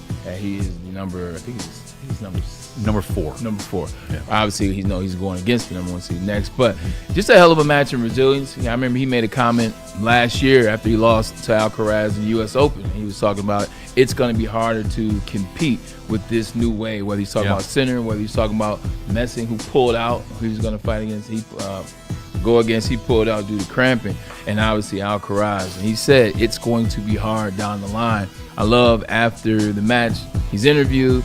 He asked him, he said, do you want to go back and tell yourself you were wrong? He said, I didn't say I was wrong. I said it's going to be difficult going down. I didn't say it'd be impossible. So shout out to him. Yeah, it's a hell of a win by him, man. Good for you to talk about this a little bit. 4 hours and 40 minutes, 38 years old, man. Yeah, that's a hell of a, right? He had mentioned during that post-game interview that he had played Nadal for 6 hours. That was in Australia. 15. Was it? Okay. Yeah, for a guy who's been by the way, a pro by since 2003, and at age 38, and has almost 1,200 career wins, has 24 career majors, and doing something like this against such younger guys. Look, Carlos Alcaraz is unbelievable, right? Yeah. Skinner's a really good player. Or Sinner, I should say, not Skinner. Sinner's a really good player. He was up 2-1. I did find it interesting that in that last set, they had a good little graphic that said Sinner is 0-8 all time in matches 4 hours or longer. And it gets to 4 hours. That's where the mental shifts. Yeah, maybe it is where the mental shifts. That's where the mental shifts. But, yeah, I like Novak Djokovic for a lot of different reasons, not just because he's a phenomenal player, but, I mean, the dominance in which he's had. This is the thing that blows my mind, that he's 10-0 all time in Australian Open finals. Yeah. No, it blows my mind as well, man. I've always loved his tennis prowess. I always appreciated because he was coming up underneath Nadal and Roger Federer, and when he came in, like once he got on, once he caught a hold, he didn't shy away from either one of those, and they all had some battles. And eventually, Nadal's the guy in terms of the record with 23, and eventually Djokovic lasts the test of time, and he gets 24, takes over the record, and now 25 would just be to add a little bit more space to that record. But Shep, tennis has always been interesting to me. Tennis and soccer. Did you ever play it? Tennis is the first sport I ever played. Franklin Racket Club. My mom used to drop me up. Well, she used to take me to get lessons, and she was doing her thing in there as well, getting lessons. I was 4. Wow. And then soccer, I started playing when I was How long did you play tennis? Oh, not long. Okay. Like, not long. It was brief. I like it from afar. Okay. But for you, I did my top 5 tennis players. Oh, good. All, men, if you will. Just top 10 men. Okay. If top 5 men, if you will. You might be surprised at some of these, man. I would assume he's in it. Maybe. Do you know where he is, though? I would guess you did the top 5, is that what you said? I just did 5. Okay. I'm going to say he's 2. He's going to be 2 on your list. I think he might be close. Okay. He might be close. Cam, remember what I said? You got to go opposite reverse order. So number 5, you'll see a 1. He's not 1. Number 5, Bjorn Borg. Look at that racket, bud. So when you said Borg, I said, interesting. Yeah. Now I think Bjorn Borg, I watched a special about him. I always liked the name. I love the headband. I love the resilience when I started watching old clips. But watching his regimen, watching how detailed he was, Bjorn Borg, the cyborg, was literally like a cyborg. He was like a machine, and he was one of the first ones that I kind of gravitated towards. But it was because how he was so regimented and his focus. Love Bjorn Borg. Always handled himself really well. You know what else he did well? Is the fashion. Like Bjorn had the sponsorships, he had the ads, he had the clothes, he had the watch, he had the cool tennis racket. Was he one of those first tennis players to get all those endorsements 100, outside the world of tennis? 100%. Right. Like he was strapped in. Rolex, and Rolex they don't let a lot of people advertise their stuff. You're right. Because I didn't know Rolex was a nonprofit. I didn't either. They're sneaky. I'm gonna show you this article. They're a nonprofit. That's why you don't see Rolex commercials like that. That's why you have to. You see Rolex commercials during golf events. That's it. Okay. Like they are a nonprofit, so they never have to pay taxes. Their money just keeps recycling because of how they set it up. I promise you. Okay, that's smart. They are a nonprofit. Smart business. This is number 5 for me. Bjorn Borg, who had legendary matches with, you guessed it, John McEnroe. Yeah. All right, here we go. Number 4, Roger Federer. Now, I know that's a low ranking considering how good of a tennis player he was, but Roger Federer was elite tennis player. He just was. He's a robot. You know what he was for me? And this is maybe judgy, if you will. Pete Sampras won't be on this list. I'll let you know that now. I never liked Sampras. I liked his counterpart, though. But Roger Federer was like Pierce Brosnan in 007.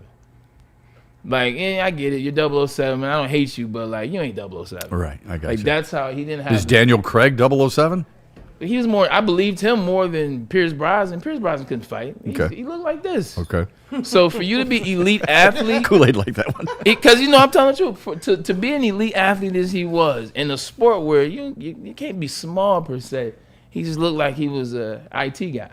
Yeah, now, I don't think many tennis players are big. But they don't like look Boris like Becker that. had huge thighs, but look how thin he is. He looks like he's your attorney. I know. Yeah, he does. My attorney's bigger than Roger Federer. He's a hell of a tennis player, man. His backhand was amazing. But can he play pickleball? Anyway, go ahead. Yeah, better than I can. All right, number 4, Roger Federer. Number 3, Nadal, man. Rafael Nadal. I had a chance to meet him during the gifting suite at the ESPYs. Like, if you come on, you're part of ESPYs. They have a gifting suite. You go in there, they got about $20,000 you can spend or something like that. And things. Got a chance to meet him. Great energy. Didn't understand everything he said, but great energy. Good dude. Okay. Great dude, man. He's a hell of a player. He's the king of what surface? Clay. Yeah, 100%. You get him on the grass, you got a chance. Mm-hmm. Clay, Forget about Clay, it. he'll kick your ass. Okay, what about him? He's not pretty small. Pretty big dude. There yeah, we go. I was waiting for you. Yeah, See that? yeah. See that muscle? Yeah. Shout out to Brendan who puts the graphics together from afar. We appreciate you, my God. Yeah, shout out, brother. All right. Shout out. So what do you think so far? You got 5, 4, 3. Yeah, I probably would have Federer a little higher, but listen, it's hard to argue with it. But once again, this is like my favorite. I know. It's I know. also my favorite. Yeah, it's not the best. It's not like who's if the you best. ask me who are the top 5, the list looks different. This Gotcha. This is my your 5. favorite, This is right? my There's 5. a big difference between who you think is the best and who your favorites 'Cause are. if somebody asks me the best movie of all time, I'm not gonna say Rocky 4.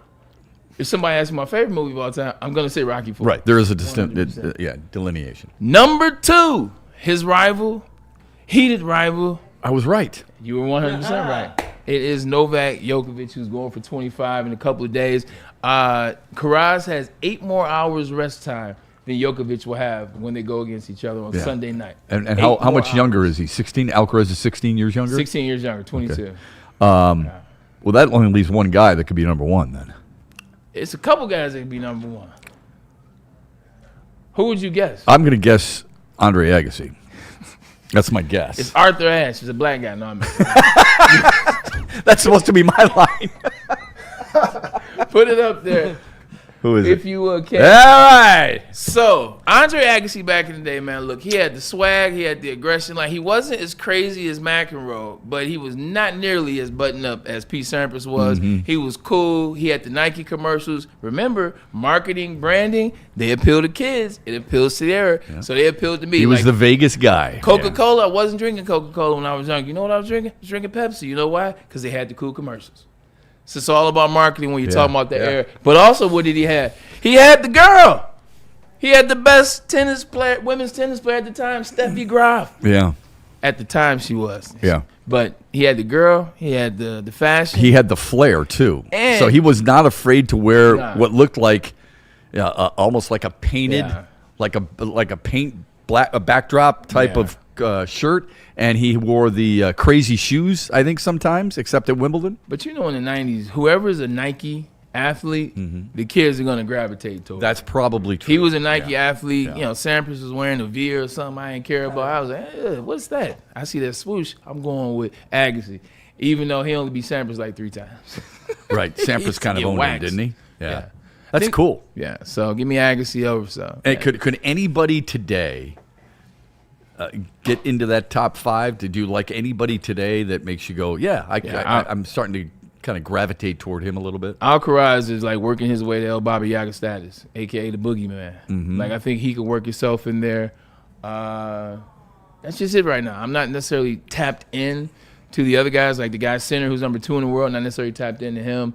The other individual that he beat in the quarterfinal who got out because of cramps, I think he's 3rd in the world, and I don't even know who he is. How do you feel about some of the guys who, well, maybe may not be the most talented, but are a little bit more boisterous?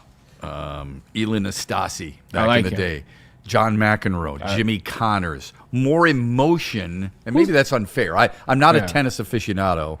Maybe it's unfair that I put Jimmy Connors in there because he won 8 Grand Slams. Now, that's not nearly what these guys have, right? But he won 8 Grand Slams. That's elite, though. Yeah, so I think a lot of people view him as an emotional guy. He's probably the best American, not named Sampras. Right, not named Sampras. Yeah, 100%. John McEnroe won 7 Grand Slams, so one less. One less. Yeah, one less. One less. I don't know.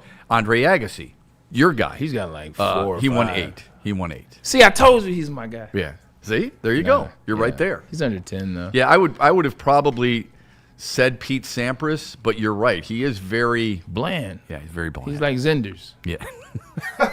then he started.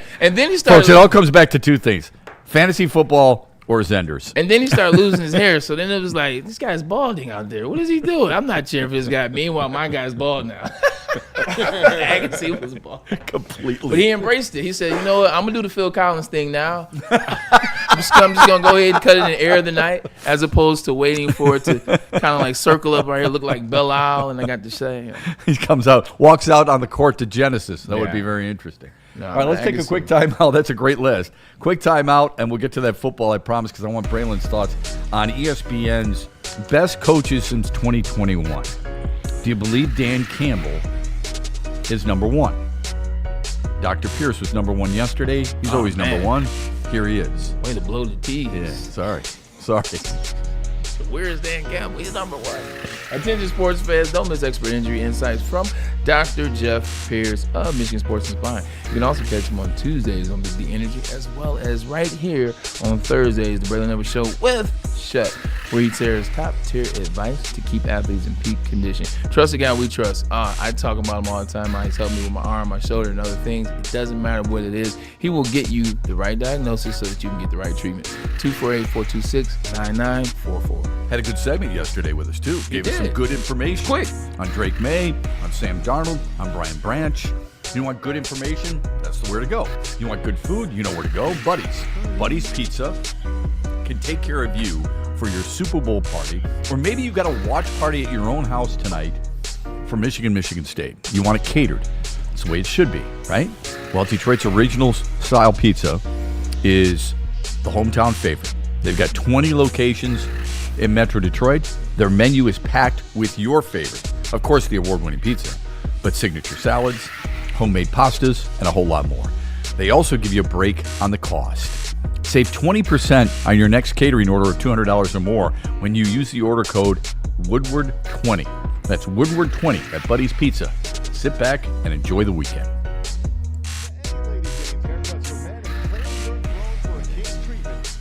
Talented stylists. Open 7 days a week. Walk in anytime. Just get to a Lady Jane's today and receive a precision haircut, scalp massage, hot lather neck shave, and a hot towel treatment. A haircut should not be a chore.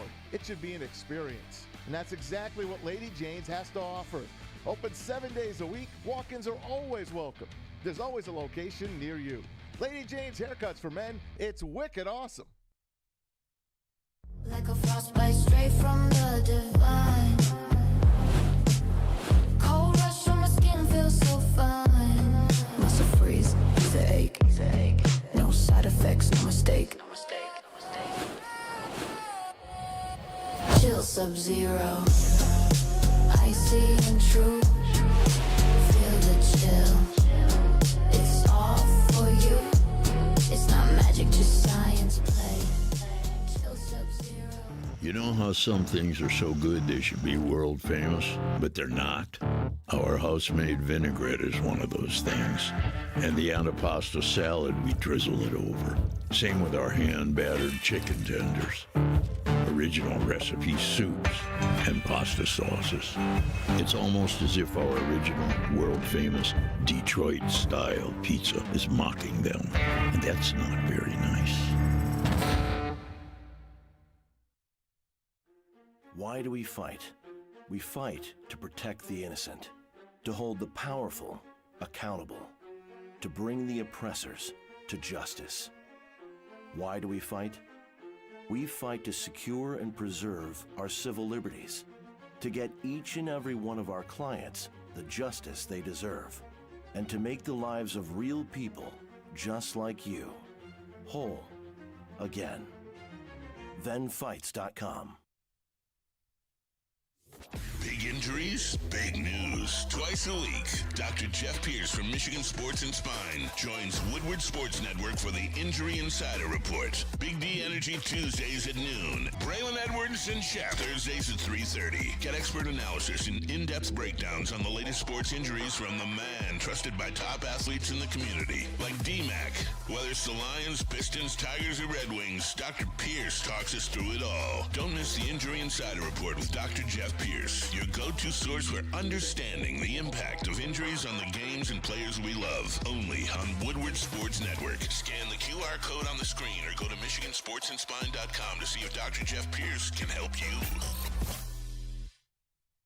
Head to WoodwardSports.com and click on Shop. Get the latest in Detroit sports apparel and exclusive Woodward Sports gear. WoodwardSports.com can get the whole team outfitted. Love the Pistons, Red Wings, and Tigers? We got something for you, too. Shop online at WoodwardSports.com. Planet Fitness now has even more best-in-class strength equipment. Join today for $1 down and save. We're stepping it up. We're not slowing down. Finding new faith, new focus. Love that new equipment smell. So, you in? Join the club today. Save when you join for just $1 down, $15 a month. Planet Fitness. We're all strong on this planet.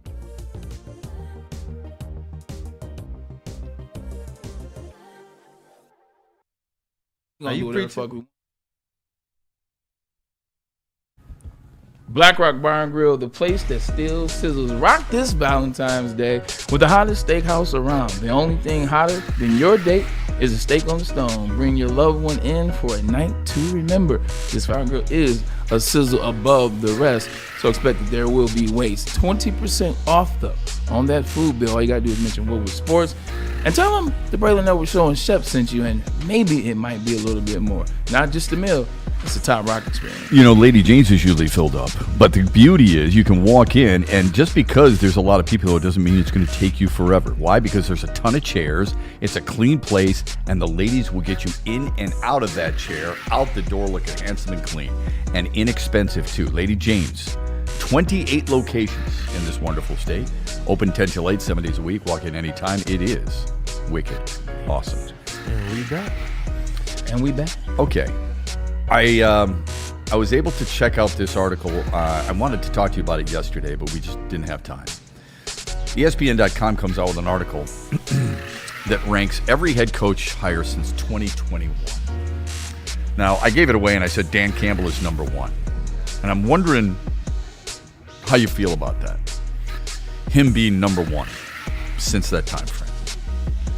I just got to look.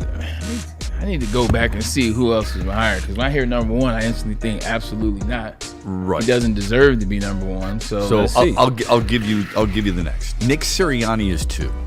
The Philadelphia Eagles. He won a Super Bowl. Went to 2. Like, what are we doing here? It goes back to the conversation we were having on text earlier today. It's about popularity and who people like.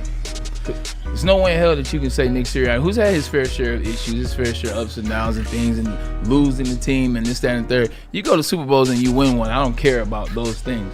You've proven something. Because if the goal is the Super Bowl. Agreed. The point with Campbell is this. And again, this is an opinion piece. This isn't fact, okay? Right. This is just somebody's opinion. I take it with a grain of salt. Right. Detroit had gone 14-33-1 under Matt Patricia. One of the first things they had to do, they traded Stafford. They picks, Jared Goff, right? The only significant player from the roster Campbell inherited, who's still on the team, is Taylor Decker. That should be emphasized. He's got one guy from who he inherited. So are we giving Dan Campbell credit, or are we giving Brad Holmes credit? They're giving both credit, but I think since it's about coaches, they're giving Dan Campbell credit. Yeah, but what they're mentioning is Brad Holmes. That's who's drafting.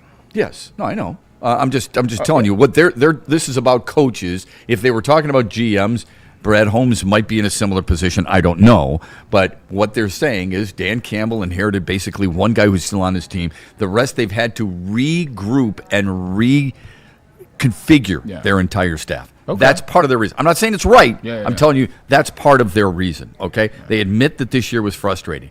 It is strange that he's ahead of Nick Sirianni. It's also strange. Mike Vrabel was in the Super Bowl. There you go. So Mike McDonald is 3rd. He's in the Super Bowl. Now, this is just year 2 since 2021. What's the sample size? 10-7 last year. This year, 14-3 in the Super Bowl. Number 1 defense, and he's a defensive-minded guy. Took a new quarterback that a lot of people think wasn't going to work out and has worked out. Then it's Mike Vrabel at 4. Is Ben Johnson 5? DeMeco Ryans is 5. So is DeMeco Ryans like underneath Dan Campbell in your mind? DeMeco Ryans has done quite a bit at Houston. I give him full props. 3 for 3. I would 3 for 3 in going to playoffs. 3 for 3. Yeah. No, 3 for 4. Yeah, 3 for 4. Some might say an easier division. I don't want to take anything away from somebody. Would I rather have him as my head coach than Dan Campbell?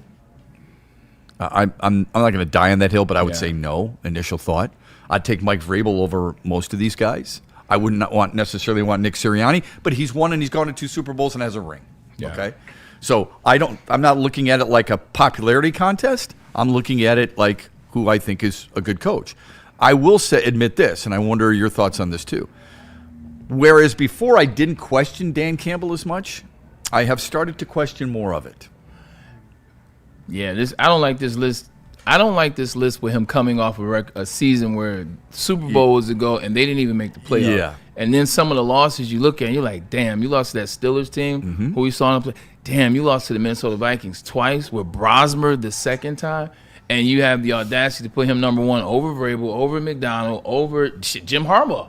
Realistically, if you just want to have some fun, I'm not saying Jim deserves to be over him. Then Vrabel, I can't go that far. So this might be a kind of a fun little back and forth. He's getting credit for turning the Lions franchise around. I see what it is. I'm going to give you some names, and I want you to just tell me whether you think they're above or below. We can play above or below. That's what it's going to be called today, all right?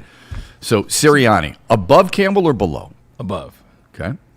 Mike McDonald, above or below? Above. Mike Vrabel, above or below? Above. D'Amico Ryans, above or below? Below. Okay. Sean Payton, above or below? That's interesting. That's very interesting because Sean's in one of those situations where he's starting to put his foot in his mouth. He's starting to see some instances happen. Yep. Something about men. You reach a certain age, you no longer care, and you just say whatever comes to your mind. You got to put the genie back in the bottle sometimes. That's so true. Like he's out there, this was that, and this was going on. Sean, shut up. Just get away from the microphone. Get away from the podium. You don't need to say everything that comes to your mind. I get it. You had a great year. You wish Bo Nix would have played. Maybe you'd be in the Super Bowl. Don't go up there and diss Bo Nix. Yeah. But it's just his Denver tenure now, B. Okay, so it's 3 years. He's done tremendously because based on what Russell Wilson did, he went out there and F the whole brand up, as you will, in terms of the Russell Wilson trade. I don't disagree with you. I'm just telling you. I don't want you to think about him in New Orleans. No, I'm not. And winning the Super Bowl. That's all. I'd say they're a tie. Okay, I say you can go even. Yeah, I go even on them too. All right, Kevin O'Connell. Ooh. It's like when it's good, it's great. And when it's not, it's like beat his ass twice head to head, like you just said. Dan. Okay. Dan, I go Dan. Him being an offensive savant. All right. Like that's amazing in itself. But I can't put him above Dan because he can't. Well, he beat Dan twice this year. Yeah. Same level. Okay. No, Dan's done more. Ben Johnson. They got Ben Johnson at 8. Coaches since 2021. See, sneaky funny. He's just looking at me. It's 1 year, man. I gotta go Ben. For this reason. Look at what happened to the Lions when Ben left. Look what happened in Chicago when Ben got there. Okay, can I use your logic from before? Please do. He beat Ben twice this year. Yeah, Ben got second round playoffs. Yeah. I don't care about the regular season. Okay. All right. So that's why I don't give that credit. That's why I don't give Dak Prescott no credit. All right. Yeah, well, that's true. You're consistent. Jim Harbaugh. Jim's a better coach. Okay. Jim's just a better football coach. So yeah. Jim's at 9. If Jim Harbaugh and the Los Angeles Chargers, this is not an if game because we could, you know what, let me shut up. Because the Lions could do the same thing. I would say if they had their 2 tackles this year, they could have been a problem in the AFC playoffs. What do you mean Lions could have done the same thing? With their secondary you're talking about? No, what I was going to say, I didn't want to hear the pushback. I was going to say if the Chargers would have had their 2 starting tackles, sure, they would have legitimately made a deeper run because the AFC was wide open as well. But I said you could say the same thing about people injured for the Lions. So that's why I didn't say it. Yeah, the difference is they lost 2 starting tackles. The Lions chose not to address their offensive line. Thank you so much for saying that. If you were going to, that's why I asked you about the secondary. Injuries in the secondary is one thing. Yeah. All right? You messed up the offensive line. Yeah, you chose not to address what you should have. So Jim Harbaugh's at 9. Give me Jim. Okay.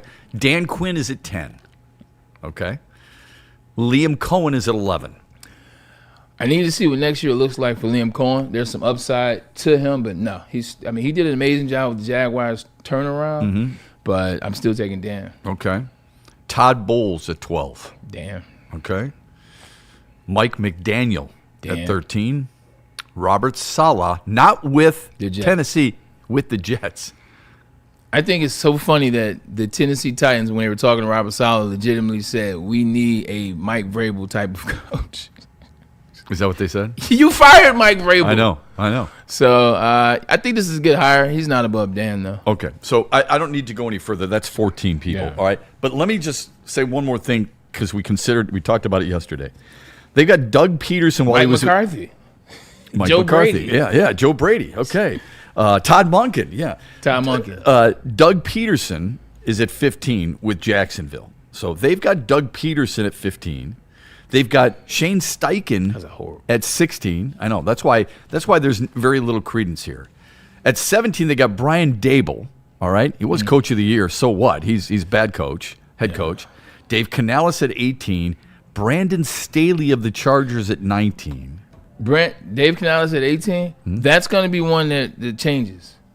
Dave Canales to go up that list because I think the Panthers are going to be a much better version of themselves this upcoming year. I saw some things last year. That's going to end up changing a little bit. Kellen Moore is at 20. Ugh, he's in a tough spot. Your guy's at 21.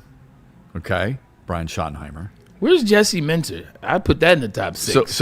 But he hasn't been a head coach yet. He just had a press conference. Okay, here's the funny thing about. Well, it's not really funny. It's almost tragic. Aaron Glenn at 29. The only guys they have worse as head coaching hires since 2021 are Antonio Pierce. Oh, and hold on, I got Jeff Saturday. Nope, Pete Carroll. Hired. Yeah, but he wasn't full time. It was an true. interim. Pete Carroll is dead one was last. ugly. Yeah, the situation in New York wasn't good last year all the way around. Like statistically, from a field's point of view, man, from the connectivity between the players and the coaches, people getting fired, just the things that came out in the media. It was just a bleep show from. It was. You know what? It started as a bleep show. You talked about it yesterday, the Aaron Rodgers conversation. He brings him in, says one thing, and then kind of ushers him out the door without even really letting him get a chance to say. And Aaron spoke about it. You have to take what Aaron said with a grain of salt always. But in this, as more starting to come out, you're understanding like Aaron might not have been on the negative side of this one. You know, he might actually be a victim in this. It started that way. Might be reputation there because Aaron Rodgers has rubbed a lot of people the wrong way, so immediately they start to think that I don't like that guy, so I'm not going to believe that guy. This is when you lose as a new head coach. You already have the situation that you're walking to. Your team's not that good. That's how you got hired. You're figuring this thing out. Like it's gonna take some time. You're gonna lose some games. It's not gonna look good, but the first thing and the main thing that you can do as a coach is get connectivity to your players. Coach your players. Lead your players. Figure out the wins and losses down the road. Get the energy. Get the identity. Remember when the Lions first got here, Dan Campbell and Brad Holmes? The identity is grit. We're going to be grit. This is what we're going to do. And they were 3-13-1, but you started to see the change at the end of the year. Why? Because you saw players buy into Dan Campbell. Right. Like you saw Derek Barnes buy into Dan Campbell. You saw Taylor Decker come out buy into Dan Campbell. You saw towards the end of the year. Remember when Amon-Ra St. Brown caught the first touchdown and they beat they called a touchdown to beat Minnesota. You see them crying after the game. They bought into Dan Campbell. No player bought into Aaron Glenn last year. And you can see it from Justin Fields, Tyrod Taylor. You can see Breece Hall making comments to the public, asking for trades. So much wrong was going on, and it was from the players. When you see that as an owner, that's like, okay. That's a major red flag. That's a red flag. Help me with this then. When you were playing, what did it take for you to buy into a guy? I bought into Rex right away, but there had to be something. It can't be just, hey, I think you're great, Braylon. It's got to be more than that. What is it? I'm a Fields guy, but it's authenticity. Whatever your thing is, just be authentic. Whoever you are, just be that. Like you don't have to come in here and be a rah-rah guy if you're not. You don't have to come here and be like Bill Belichick just because you coach with Bill Belichick. You don't have to come in here and talk about the Bears defense and the monsters of the Midway and how good your dad was if that's not your stick. Yeah. Rex stick was the old school. He talked about the field and loving the game. And man, like you get paid to play a game that you love. And he'd go around the room. Braylon, when did you first start loving football? Like this was like day one. This was my first meeting with the New York Jets after practice, and he was just talking. Had nothing to do with practice. He was just talking. He would say, "Man, don't you just feel lucky to play this game?" Just getting to know you, yeah. 100%. He went around and said, "Just be authentic to who you are and know what the hell you're doing." That rings true, especially for me because I was doing a game. Oh boy, I would say it was in 2014, 2013. There was a guy by the name of Tim Beckman who was the head coach at Toledo, and he went to Illinois. All right, and I was there to do a game for Big Ten Network, and we were doing an interview with him in his office, and we were talking to him about his team and things of that nature. He leaves, and a former player comes in to talk to us. Just off the cuff, because I was doing the game with Jay Lehman, who's a really good linebacker at Illinois, really good dude. Anyway, I used to work with Jay Lehman. He's a good guy at a former job. Yeah, he's interesting. Yeah, he is. And so this former player says this dude is a complete jackass, and we're saying, why would you say that? He goes into tell, but he says the thing about him is at practice, all he keeps referring to is his time with Ohio State, his time with Urban Meyer, his time with the Buckeyes, and how he's going to make this. When all these kids are here for one reason, to play for Illinois. He wasn't authentic, to your point. And that's when you lose players. So I thought you're dead on there. I mean, every player I've ever talked to in that regard, they can take all the crap that a coach gives them. What they want is to make sure, A, it's fair, and B, that there is some authenticity and sincerity behind it. If you can find the time to find me when I've done wrong or done a bad play or forgot something or dropped the pass or fumbled the ball or missed the tackle, and you can find it in front of team, in front of players, and make sure you find that same time when something is done right, when you're having a moment. Like, learn the temperament of your players. That's why I gave Lloyd so much credit. Lloyd could find those moments where, all right, maybe I say something right here. You know what? I don't have to say something right here. You know what? I'm gonna let him deal in this struggle right now. Mm-hmm. This struggle is gonna make him a better player. Struggle make him. And we need him by week 8. Yeah. So we're gonna let him struggle week 3, but we'll figure it out. Like, just having that pulse, like being able to put the pulse on the players. Lloyd was great at that. Yeah, love that. Rex was great at that. Pete's authentic in his own way. Pete Carroll. You can't be as good as a coach as he's been without being authentic. Amen. Yeah. Any super chats, Kool-Aid, that you want to get to? We do have some super chats, and it was just announced that Amon-Ra St. Brown and the Chargers Keenan Allen are going to be playing in the NBA All-Star Celebrity Game. So we're going to see Amon-Ra out there on the court, man. How do you feel about that? That's an interesting one, man, especially after the year they had. But I get it. Players are still players and humans and have their ability to do certain things in the offseason. It's an interesting honor. Do you ever think about the injury? I do. 2007, I was in Vegas for the All-Star game that year. That was the All-Star game I vowed I would never go to another All-Star game until this year I found out my boy got credentials. Shout out to my boy Kool-Aid with the credentials. Going to L.A. to represent the city of Detroit, but most importantly, Woodward Sports. Appreciate you, brother. That's pretty cool. They're going to pay for your trip. That's great. Exactly. But I was out there in Vegas. And I always want to play in a celebrity game. Like, I always love it. In fact, I got a video now I'm going to send in that we get in for the end of the show. But went to the game. Reggie Bush played in the game. Mm-hmm. Reggie Bush rolled his ankle and tore some ligaments in his ankle. And it became a big thing. And then they stopped letting football players play in these things. Myles Garrett, was it 2 years ago? That was the first time in football I played since Reggie Bush did that. Like, injuries. Didn't know that. Injuries are a real deal. Like, part of me wants to be like, man, one, don't get injured. Two, y'all didn't even make the playoffs. But the other side is like, look, I get it. It's a fun opportunity. It's fun. Amon-Ra likes to be in front of cameras, and he balls out for the Lions. Like, he does all the things that we ask him to do. So just be careful. Hey, just be careful. Amen to that. Yeah, just be careful. That would worry me a little bit. Yeah. I'm the kind of guy, if I were in charge, if I were the general manager, I would put that in their contracts. Sorry, Braylon, I know you probably don't like that, but I'm paying you as much money as the Lions are paying Amon-Ra St. Brown. Do your podcast. Go ahead and make your money. I don't need you to play basketball, dude. I don't. Yeah. You want to do that? Do it after the season, or I should say do it after your career is over. That's me. Yeah, you still can do it. It's just, it would be the hurt part. Like, if I did it after you told me not to, as long as I didn't get hurt, there's nothing you can do about it but be pissed. If you was in the contract and then I got hurt, which extreme sports are in NFL contracts, you get hurt doing an extreme sport, they have the option of saying, yep. Yeah. And I get that. Because, I mean, I'm sorry, it's an investment. Yeah. Go ahead, Kool-Aid. Oh, yeah, fire definitely. away. And the first two come from our guy, Randall. Small shout-out, family.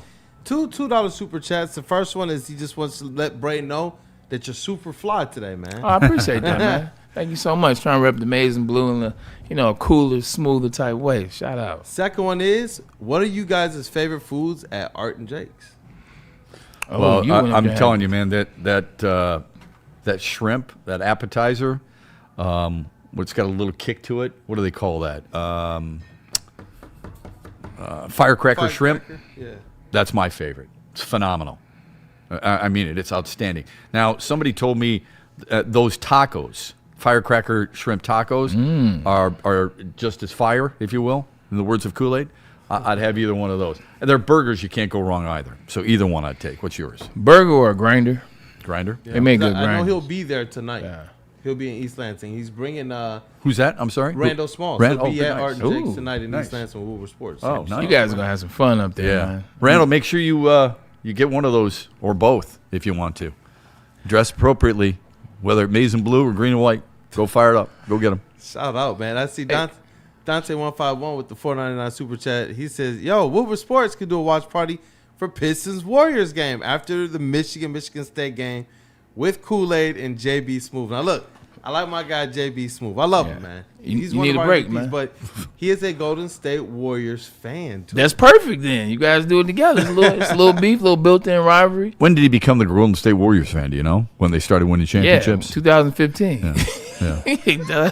I wasn't going to say it. Well, I mean, if you're legit, you're talking about way back in the day. That's all. One of my favorite, 100%, but that's nobody. Like, one of my favorite things during that ascendance for the Golden State Warriors is people would poke fun at them online. It's like, how long you been a fan? And like, would interview them outside of Oracle, this is before Chase, and ask them questions about the Warriors. Like, they didn't know who was on the team. They didn't know anything outside of Clay and Steph. Like, they didn't know what happened 2 years ago. They was like, Monty Ellis, who the hell is that? Monty was on the team 2 years ago. Like, that used to be fun, like in the beginning of the Warriors, because they were bandwagon fans. But when you got something that you've never seen before, operate on a consistent level like that, like, shoot, I don't care who I don't care who I was a fan of. I'm not suggesting. I'm not suggesting you should be a fan of Tom Abernathy. I'm just wondering if people liked him way back in the day, even when Steve Alford played for him. That's all. Yeah. So wasn't that what Rick Barry? Baron Davis back Rick in Barry, the day? that's a better one. With that dunk on AK-47? Oh, 100%. And then raised up the neoprene sleeve. Like, that was nuts, bro. That was crazy. We believe. I remember that one. Michael Wary, though, $5 super chat, says, what do you guys think about Malik Beasley being back in town? Now, I know he did get his condo and such back here, so who knows? Whatever. Look at Chef is over it. Chef's over it. Look, I mean, it's all about depth. Man. What's the ticket? I mean, you look what the ticket is, you look what the depth is, I guess, and see what that is. I think we're in the spot where you don't necessarily need him anymore, but I'm always interested. It's always an inquiry. What does the depth look like? What does the money look like? Because you won't have to break the bank on him. No, that's true. You're not going to. He does fill a need. If he misses a last-second game, what would have been a game-winning shot, everybody's going to ask to see gambling receipts. Whether you think it's fair. He's or not taking those now. I know. He missed that mark. I would like to see them go elsewhere. Yeah. Okay. I think it becomes more of a distraction. So oftentimes, you would know this better than I would. Oftentimes we look at chemistry with teams and we look at cohesion. Right. You would think fit right back in because of the cohesion and what they built last year. Different team. But the outside noise and everybody asking questions about it in every city you go to, that's got to get old. Better. They already do this. Yeah, people are looking around. People are looking around all the time. There's people on their phones all the time seeing if you're at the free throw line, getting ready to get the basketball, and they're looking over at Cam, and Cam's going like this. Yeah, that's a really good point. I think that's a great comment because at this particular point for Malik Beasley, your question for him is his mental strong enough to overcome the betting and what people are going to say and everything that's going to be in there and be able to have success? I wouldn't want to play stake that it is. He always cracks in the playoffs, man. Yeah, because it might be, but that's like a 6-7. You know what's coming afterwards. I don't necessarily think it's fair or necessarily agree with it. But what comes afterwards is, hey, Braylon, Kool-Aid just missed that shot. Hey, what happened there? Yeah, what happened there? He was shaving points. That's everyone's conscience, though. That's it. I'll be right back, guys. He was shaving points.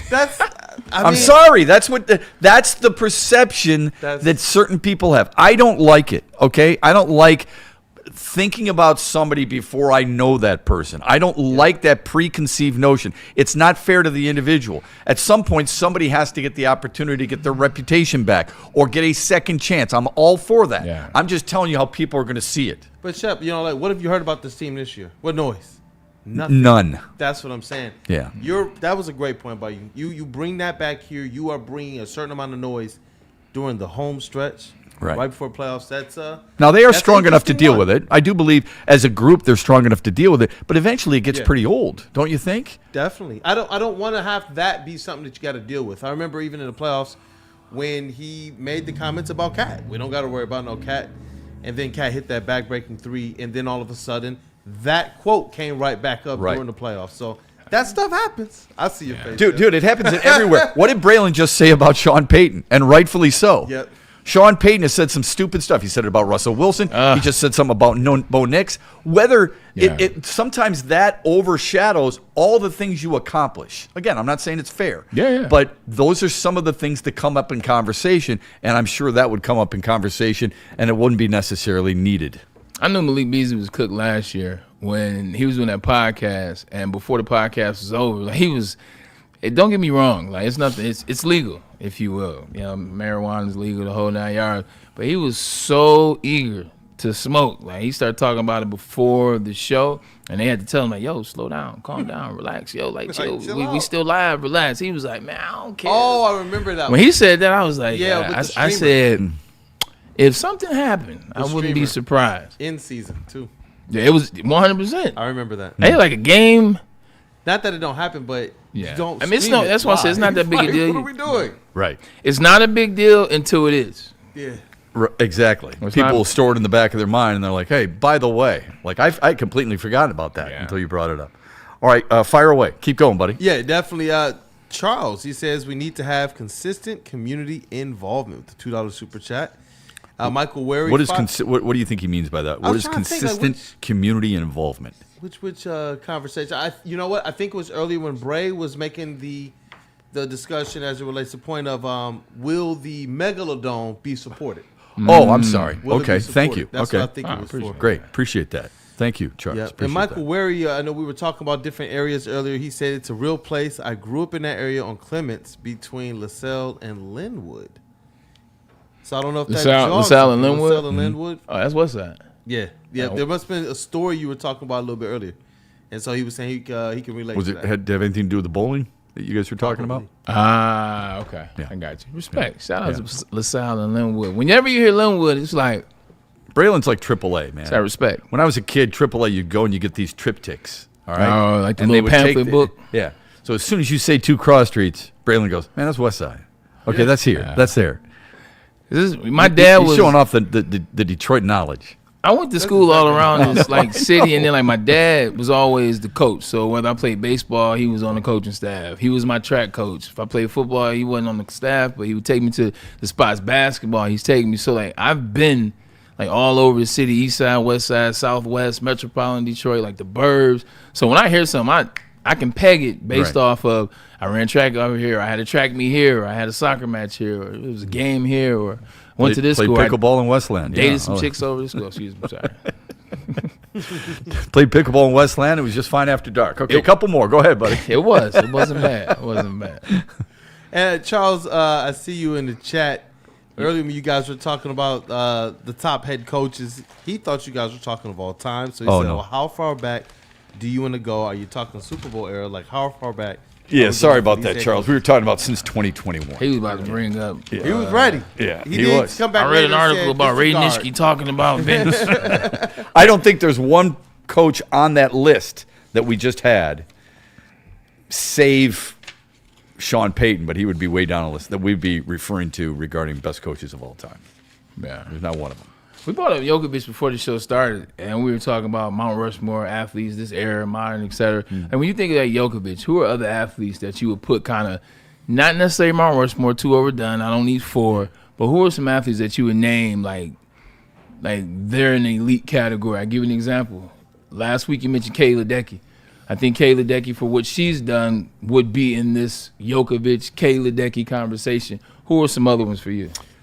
Begrudgingly for me, it would be LeBron James. LeBron knew it. Okay. Tom Brady is obvious. Yeah. I'm bringing up obvious names, so I apologize for that. I took Sidney Steph. Crosby would also be another one. I took Steph over LeBron. Good for you. I took Steph over LeBron. Can I join you in that? Big 100%. Thank you. I got Lewis Hamilton, although it's not. It's the infamous car versus running in the whole 9 yards. Okay. Messi. Simone, Messi, okay, for soccer. Simone Biles. And Simone Biles for sure. 100%. Good one. Scotty Scheffler is a good one, just for like bringing it to the recent. How far back are we going? Because you'd have Venus Williams for women's tennis. I go Serena. Or Serena. I'm sorry, I said Venus. Yeah, Serena's like Williams. That's why I was very clear earlier when I said like top was men. Because if I was just saying top tennis players, like she's my number 2. Okay. All time. But yeah. Yeah, I'm trying to think. You know, like I said, I know it's not popular. Sidney Crosby would definitely be in there. He has to be in there. Phelps. Yeah, we've talked about Michael Phelps a little bit. I don't know if some people might put Patrick Kane in there. He's the all-time leading scorer in American-born players. So after getting an assist last night, but think about how far away he would be from the elite status of all time. I'm just talking about this era. Oh yeah, part of that conversation too is not popularity. Wrong way to say it, but part of it is how far did what you did, how far out there did it get you? Because like Patrick Kane, yeah, like the numbers are good, but like if you're not talking to people that know hockey, no one knows who Patrick Kane is. Yeah, he'll be a Hall of Famer if that helps. And winning still 3 won't cups. Yeah, but that's. People don't know, quote unquote. People don't know that's not Patrick Kane's fault. That's people's fault. Well, that's because they don't cover hockey. But you said Sidney Crosby. Sidney Crosby and Patrick Kane aren't even in the same universe. Correct. Yeah. That's a good point. Yeah. Anything else, Kool-Aid, before we hit a break and then wrap this show up? Wrap it up. Let's see some people literally in the chat. They are definitely on the Malik Beasley bandwagon. I see bring them back. Are they really? Really? The Detroit Pistons need to bring back Malik Beasley. What are they missing right now? Are they not better this year than last year? I can see why his shooting could definitely. I'm just asking. Are they better this year? Oh yeah, definitely. Than last year? Yeah. Was he on the team last year? Mm-hmm. Yeah. Is he on the team this year? Nope. He's not. Why do they need him? NEED. Highlight. Underline. Why? I think because they associated with the needing another shooter, and they look at what he could be if they bring him here. Even though we haven't seen him shoot this year. What'd you say? Even though we haven't seen him shoot this year.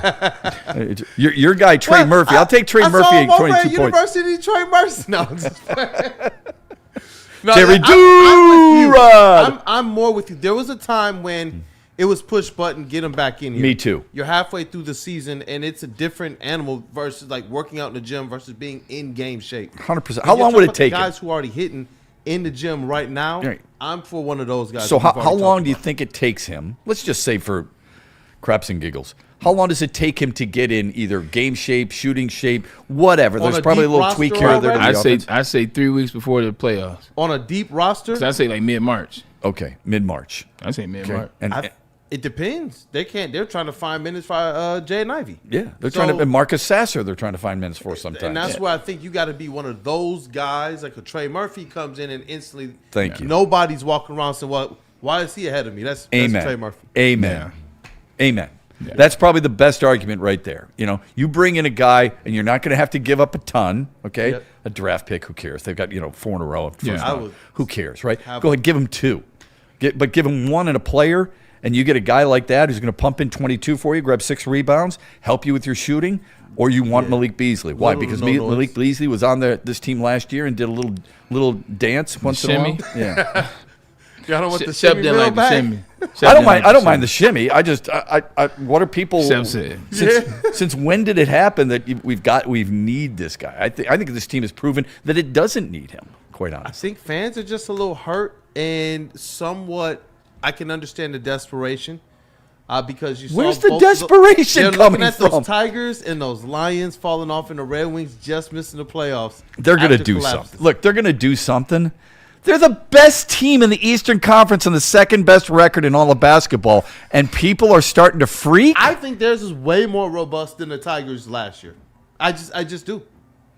We looked at the Tigers at the deadline, and we were like, "Yo, you were adamant, bro. You brought whole plans. Like, they need to do this. Who's our number 2 pitcher?" And I was like, oh, snap. Yeah. And we were number 1 when you said this. But with the Pistons, they're so much more robust, so much more deep. Without a doubt. Like, they got I believe JB Bickerstaff is a plus for them. AJ Hinch, of course, but J.B. Bickerstaff has helped elevate this team, and you talk about the Well, leadership yeah, I think he's across it, elevated man. in regular season, but some people would argue about the postseason stuff. That's still to be seen. Yeah, man. about the postseason, but if you're That's talking to be about the seen. fans in the city of Detroit, like they're used to being let down, they're used to heartbreak. So yes. when you That, have them yeah. talk, and it goes to what Kool-Aid is saying, like that's why they're still nervous because they've seen the Red Wings fall apart at the finish line twice. They've seen the Tigers not do anything, still make the playoffs, but like fall apart in getting to the playoffs, if you will. So they've seen, and then they've seen the Lions. You know, end of 2 seasons ago, and this whole season, and how it ended. It's like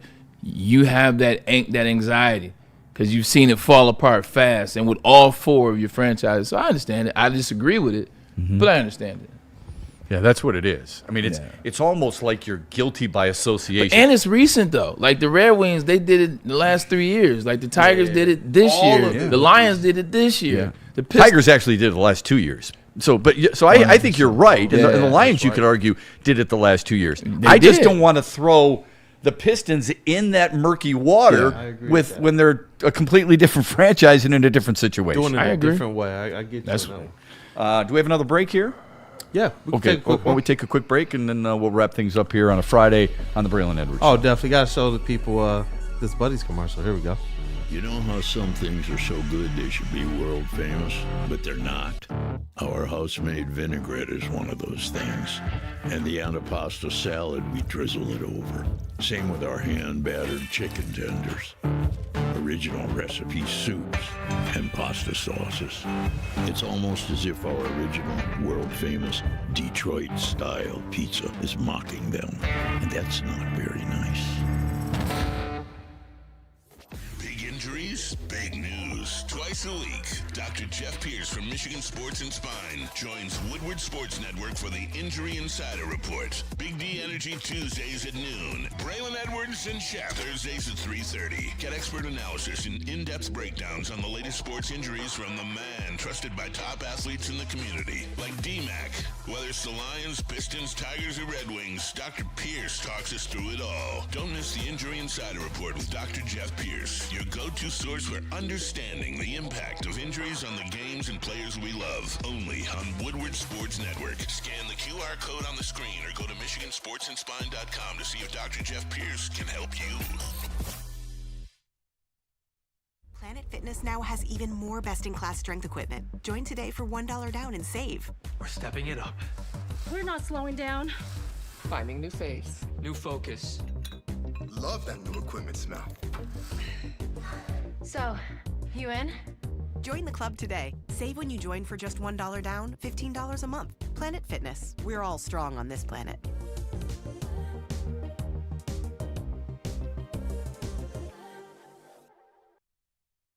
And we back. I wish we stand up sometimes. You know what I'm saying? If I wasn't so tall, got lean down on the mic. I'm the one who wishes you wouldn't stand up so sometimes because you're so tall. Oh, because come on, man, come on. Here we go. All right, love you. Yeah, that baby. Yeah, I'll jump on my tippy toes and you can just lean in like that, and then we'll be even. All right, Michigan State. Final thoughts for the night. Who do you have? What's the score? Ooh. Why are you taking that? Yeah, I'm not a big score guy, but I do think I'm leaning toward MSU. And the reason I'm leaning toward MSU is, Michigan's coming off a 19 turnover game. I think it will be vital. Whoever takes care of the basketball and whoever makes the tough twos tonight. Like everyone talks about 3-point. They're about even in rebounding, okay? Yeah. It's a fraction in the rebounding. They're about even in 3-point shooting, okay? And I don't think the atmosphere will necessarily be too much. When both teams are that similar, that tells me you're going to have to hit tough twos, and in the Big Ten, that's what it is: tough 2-point field goals, guys in your face, and all that other stuff. Yep. The other key, I think, is offensive rebounding. Michigan State last year brutally owned the glass against Michigan on the offensive glass. We're talking about double-digit offensive rebounds. That will be important. I think they will do that tonight. I think these two teams will split during the regular season. I think they'll hold serve. I'll take Michigan State in a close one.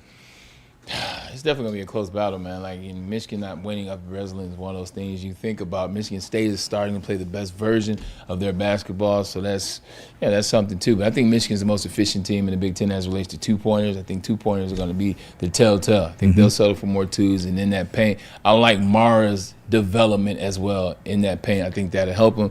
Give me Michigan by 3. I'll take 70. I'll take 79-76. Michigan. Who's Michigan's best player?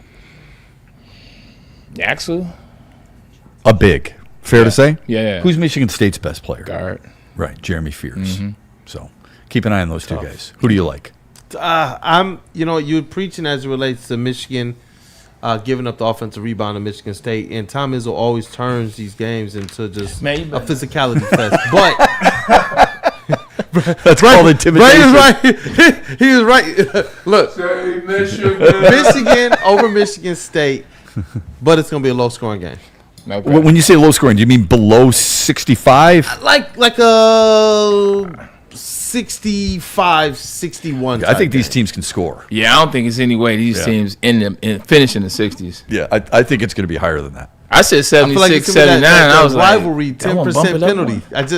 I just sense grit. I sense physicality. I sense some mislayup. Did you say grit? Yeah, a little bit of grit. And you hanging around Allen Park, too. Dude. I think you're right. I do. Yeah. I think but you can still score. That doesn't mean that it's not going to be physical. Yeah. Scoring doesn't necessarily mean not physical. True, right?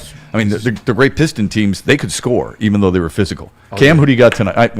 Okay. Wolverines all day at the Browns. No hesitation. Let's go Blues. That's the way to think with your head, Cam. Final that's a good score, job. 69-65. Wolverines, baby. I'm not gonna lie. Like, something about Cam, I just believe. Like, I'm changing my score to 69-65. Except when he says, "I've been to all 50 states." That's the only thing I don't believe. Because it just, I want to go with you're right. And Monday, let's do that again. 2 truths and a lie. We'll do that. Also, on Monday. You better bring the quotes because I'm going to have some popcorn ready for you. Yep, because we've got some Movie Monday coming up on the Braylon Edwards Show. Thanks for staying with us. We appreciate it as always. Enjoy the weekend. Don't forget, it is the watch party from Art and Jake's in East Lansing tonight. Check out the crew out there, and the heavyweights coming up at 5 o'clock. From Art and Jake's in East Lansing. Have a great weekend, everybody. See you. Let's rock. Looking for your daily sports fix? Look no further. Join Braylon Edwards, the University of Michigan legend. Lofting in right corner of the end zone for Braylon, up in the air. Touchdown, Michigan! And Shepard. Do you believe this comeback? Your favorite sports commentator as they tackle the hottest topics in the world of sports. Catch the Braylon Edwards Show with Shepard. Monday through Friday from 2 to 4 p.m. on the Woodward Sports Network. Get ready to laugh, learn, and love sports like never before.